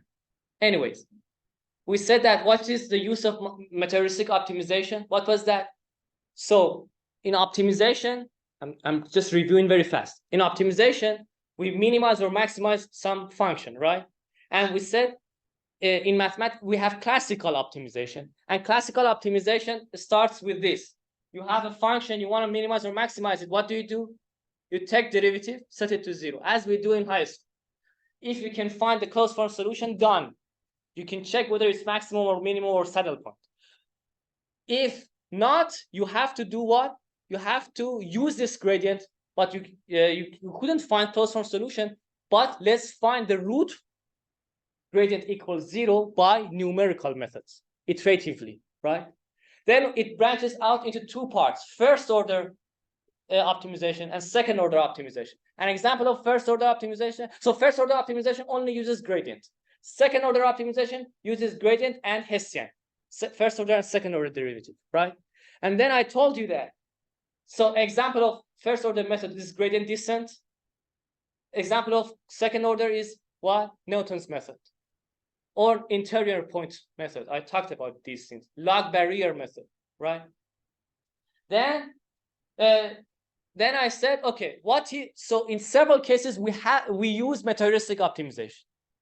Well, in what cases? First, this case we have to use materialistic optimization. We have no other choice. When the function is a black box. When you have a black box, you can give it some inputs, you get the corresponding outputs, but you don't know what is inside. You don't have the formulation of the function. What should you do? Either you should approximate the function by reverse engineering and then do classical optimization, or you should only do materialistic optimization by function evaluation, because materialistic optimization only uses function evaluation, most of them, 99% of them. Maybe 1% uses gradient too. Why am I saying that we have to use materialistic optimization in this case? Because when it is a black box, we don't have access to its gradient as well. So we can't do class. Without gradient, you can't do anything in classical optimization. Okay. So in this case, we have to do materialistic optimization. In some other cases, we also do materialistic optimization. We don't have to, such as when the optimization problem is too complex, highly non-convex, highly non-linear, highly too many constraints. Then we get lazy and we do materialistic optimization. We search, right? Do you remember I told you rather than doing it in the right way, we search. But we can do search in several ways. We can search randomly. This is the dumbest way. We can do grid search or brute force search. This is most time-consuming way. So we'll use a middle case scenario. We do wise search or intelligent search, right? And that's materialistic optimization. We also talked about game theory, which is used a lot in different fields of science, in mathematics, in finance, right? You can see the whole life as game. We also saw its application in machine learning again, right? We also talked about reinforcement learning, where we have one or several agents which understand what to do, the best policy for finding the best actions by just interacting with the environment. This is the miracle of reinforcement learning. What does it do? It first enters the environment. It doesn't know anything about the environment. It interacts with the environments, and based on what it sees and then rewards, it learns what to do. What to do means policy. So the goal of reinforcement learning was finding the best policy, right? And we had reward, Q value, and value V in the essence of value. We also had action and policy in the essence of action in reinforcement learning. And I told you that you need to know essences for understanding reinforcement learning, these two essences. Then we covered fuzzy logic and fuzzy systems and fuzzy sets, fuzzy inference system. So we covered fuzzy sets, fuzzy logic, and fuzzy inference system. All of them as a revolution against binary logic and crisp logic, right? This fuzzy logic is also called many-valued logic in mathematics. They call it also many-valued logic rather than binary-valued logic, right? That was the whole course. Okay, that was the whole course. Now for the exam. Any questions, by the way? No? So for the exam, this is what I have in mind. So it had 4 parts. First off, I haven't written the questions yet. Okay, they're in my mind. But there were 4 parts of the course. I can tell you that we will have questions from all 4 parts. Don't miss any part, please, when you are studying. Okay. For part 1, which was materialistic optimization, the questions in the assignments are good examples. Okay. So basically, I will probably ask you, do you remember the question that I gave you for PSO? Similar to that, I guess I will give you, but maybe another algorithm. Okay. So you know what's the idea? You have a vector or matrix, whatever, then you need to update it. You have candidate solutions, etc. Okay, for several iterations, etc. This is what I have in mind. Practice different algorithms. By the way, you had some mistakes in your PSO solutions. I told TA to accept some of them so you get good grades. But for exam, we will not. So, for example, in Piazza, I told you for PSO question in the assignment, I told you use local best. Am I right? As far as I remember, local best of each particle at each iteration as a local best, and global best of particles in the same iteration, or so far, global best so far as a global best. Some of you guys didn't even do that. For example, for local best, you had used local best so far. But I had asked you to use local best in the same iteration. So be careful in the exam, okay? For the assignments, we ignored that, okay? That was one thing. And for the second part, what was what? Game theory, right? The assignment 2 are good examples. So I can say for first 2 parts, you have good examples in the assignment 1 and assignment 2, right? By the way, I'd not be restricted to one algorithm in materialistic optimization. I might. So you saw simple sample questions in assignment 1. Please practice all of them. and assignment 2 have some good questions. In assignment 2, in games theory, some of you guys have made some mistakes because TAs are grading now. For example, I told you about that thing of in Nash equilibrium. Do you remember? I told you in the class, I corrected myself. I said there is no order of actions in the table. So one of the, for example, one of the cells was like this. So some of you guys have said this is a Nash equilibrium, but there was one thing here too, which was its payoff. I think, for example, it was 5, it was 3. Its payoff was better, so the person can move to here. So this is not a Nash equilibrium. Okay. Did you get? Don't worry. I will curve the grades. But did you get my point?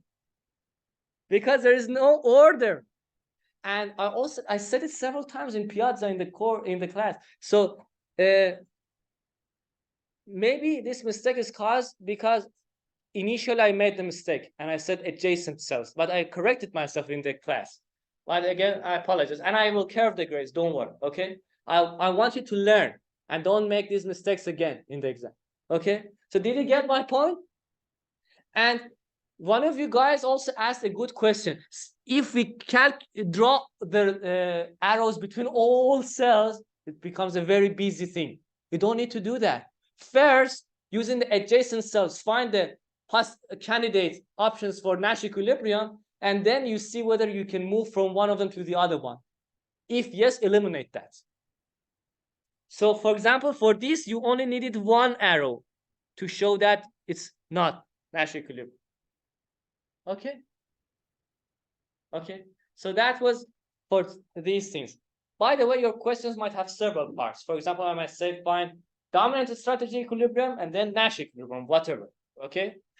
It might have several parts. And for part 1 and part 2, you have the assignments as good examples. For part 3, study everything, but focus more on the Q learning. Okay. I will not ask any question on deep learning. Okay. So you don't need to worry about, because this is not a deep learning. But for Q learning, try to study it more. Specifically, do you remember we solved an example? A game. Do you remember that game in Q learning? I might change the game. Okay. I might change the game. So you know what the taste of the question now. What I mean, right? I basically told you the question now. Okay. I just want you to get good grades. So practice Q learning more. Study the whole thing. Because for understanding Q learning, you need to understand everything. Okay. Study the whole thing, but focus more on Q learning and practice it. Okay. And for fuzzy,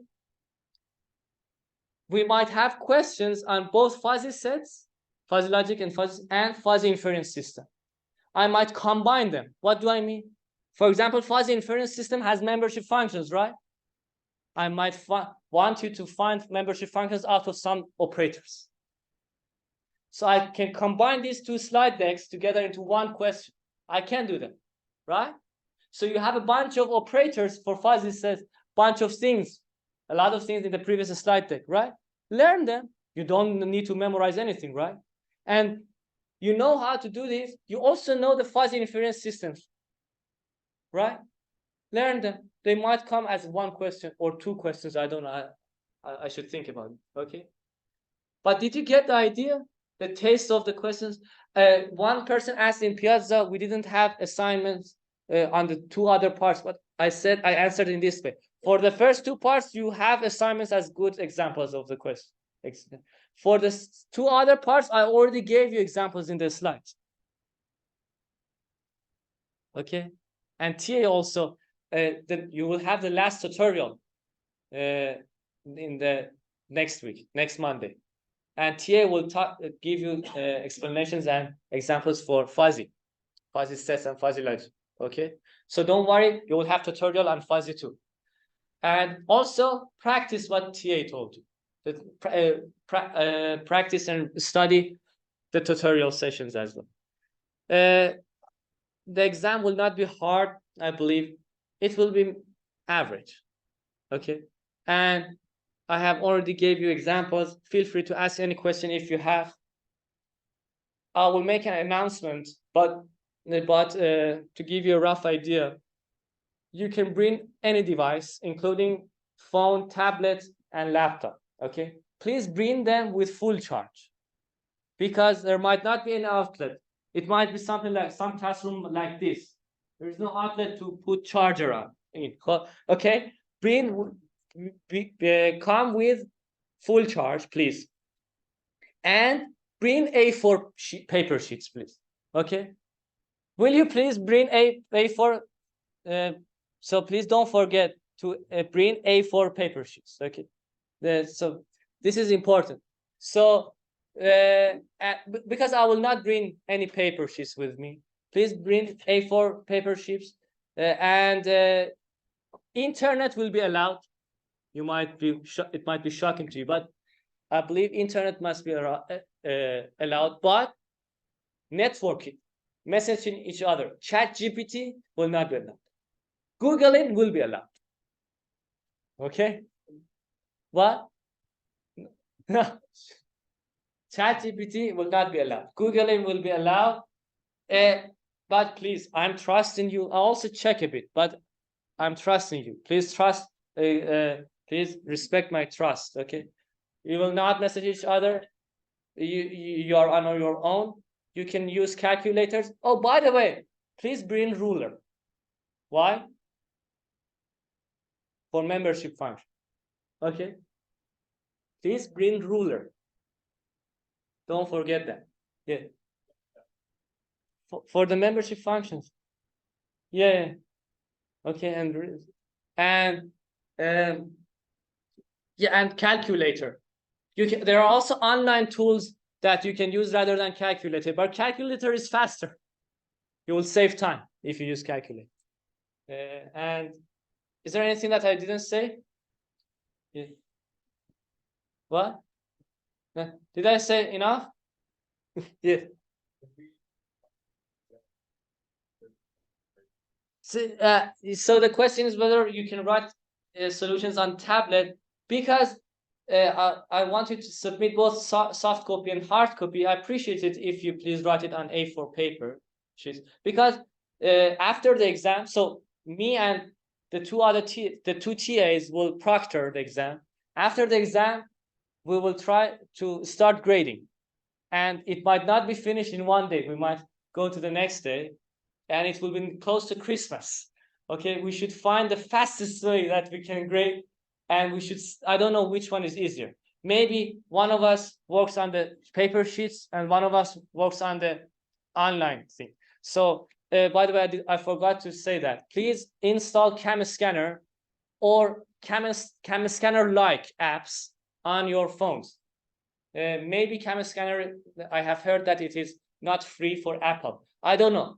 There might be some equivalent variants for Apple too. Whatever. Install Cam Scanner or similar apps like Cam Scanner on your phones, and please use its magic color. Magic color makes it very beautiful. Okay, removes the shades on it.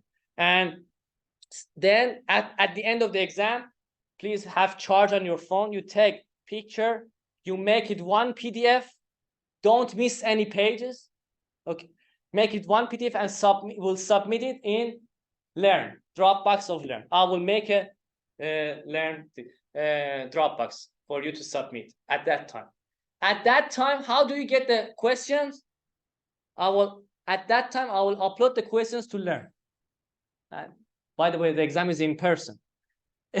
Everyone should be present in the exam. You will download the questions as a PDF. You will see it on your screen and you will solve it on your paper sheet.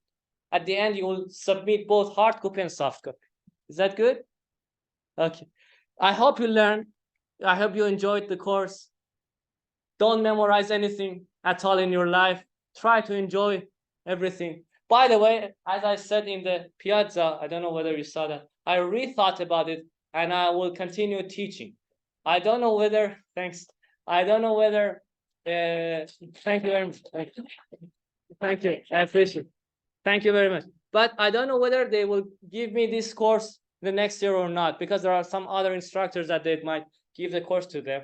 I think this course, they couldn't find anyone, so they gave it to me. But if they give this course or other courses to me, I will be happy, more than happy to teach. So it depends on the department and the school, what they decide. But I will be happy to teach if they let me. Okay, thank you very much. Thank you. If you have any questions, please let me know. See you in the exam.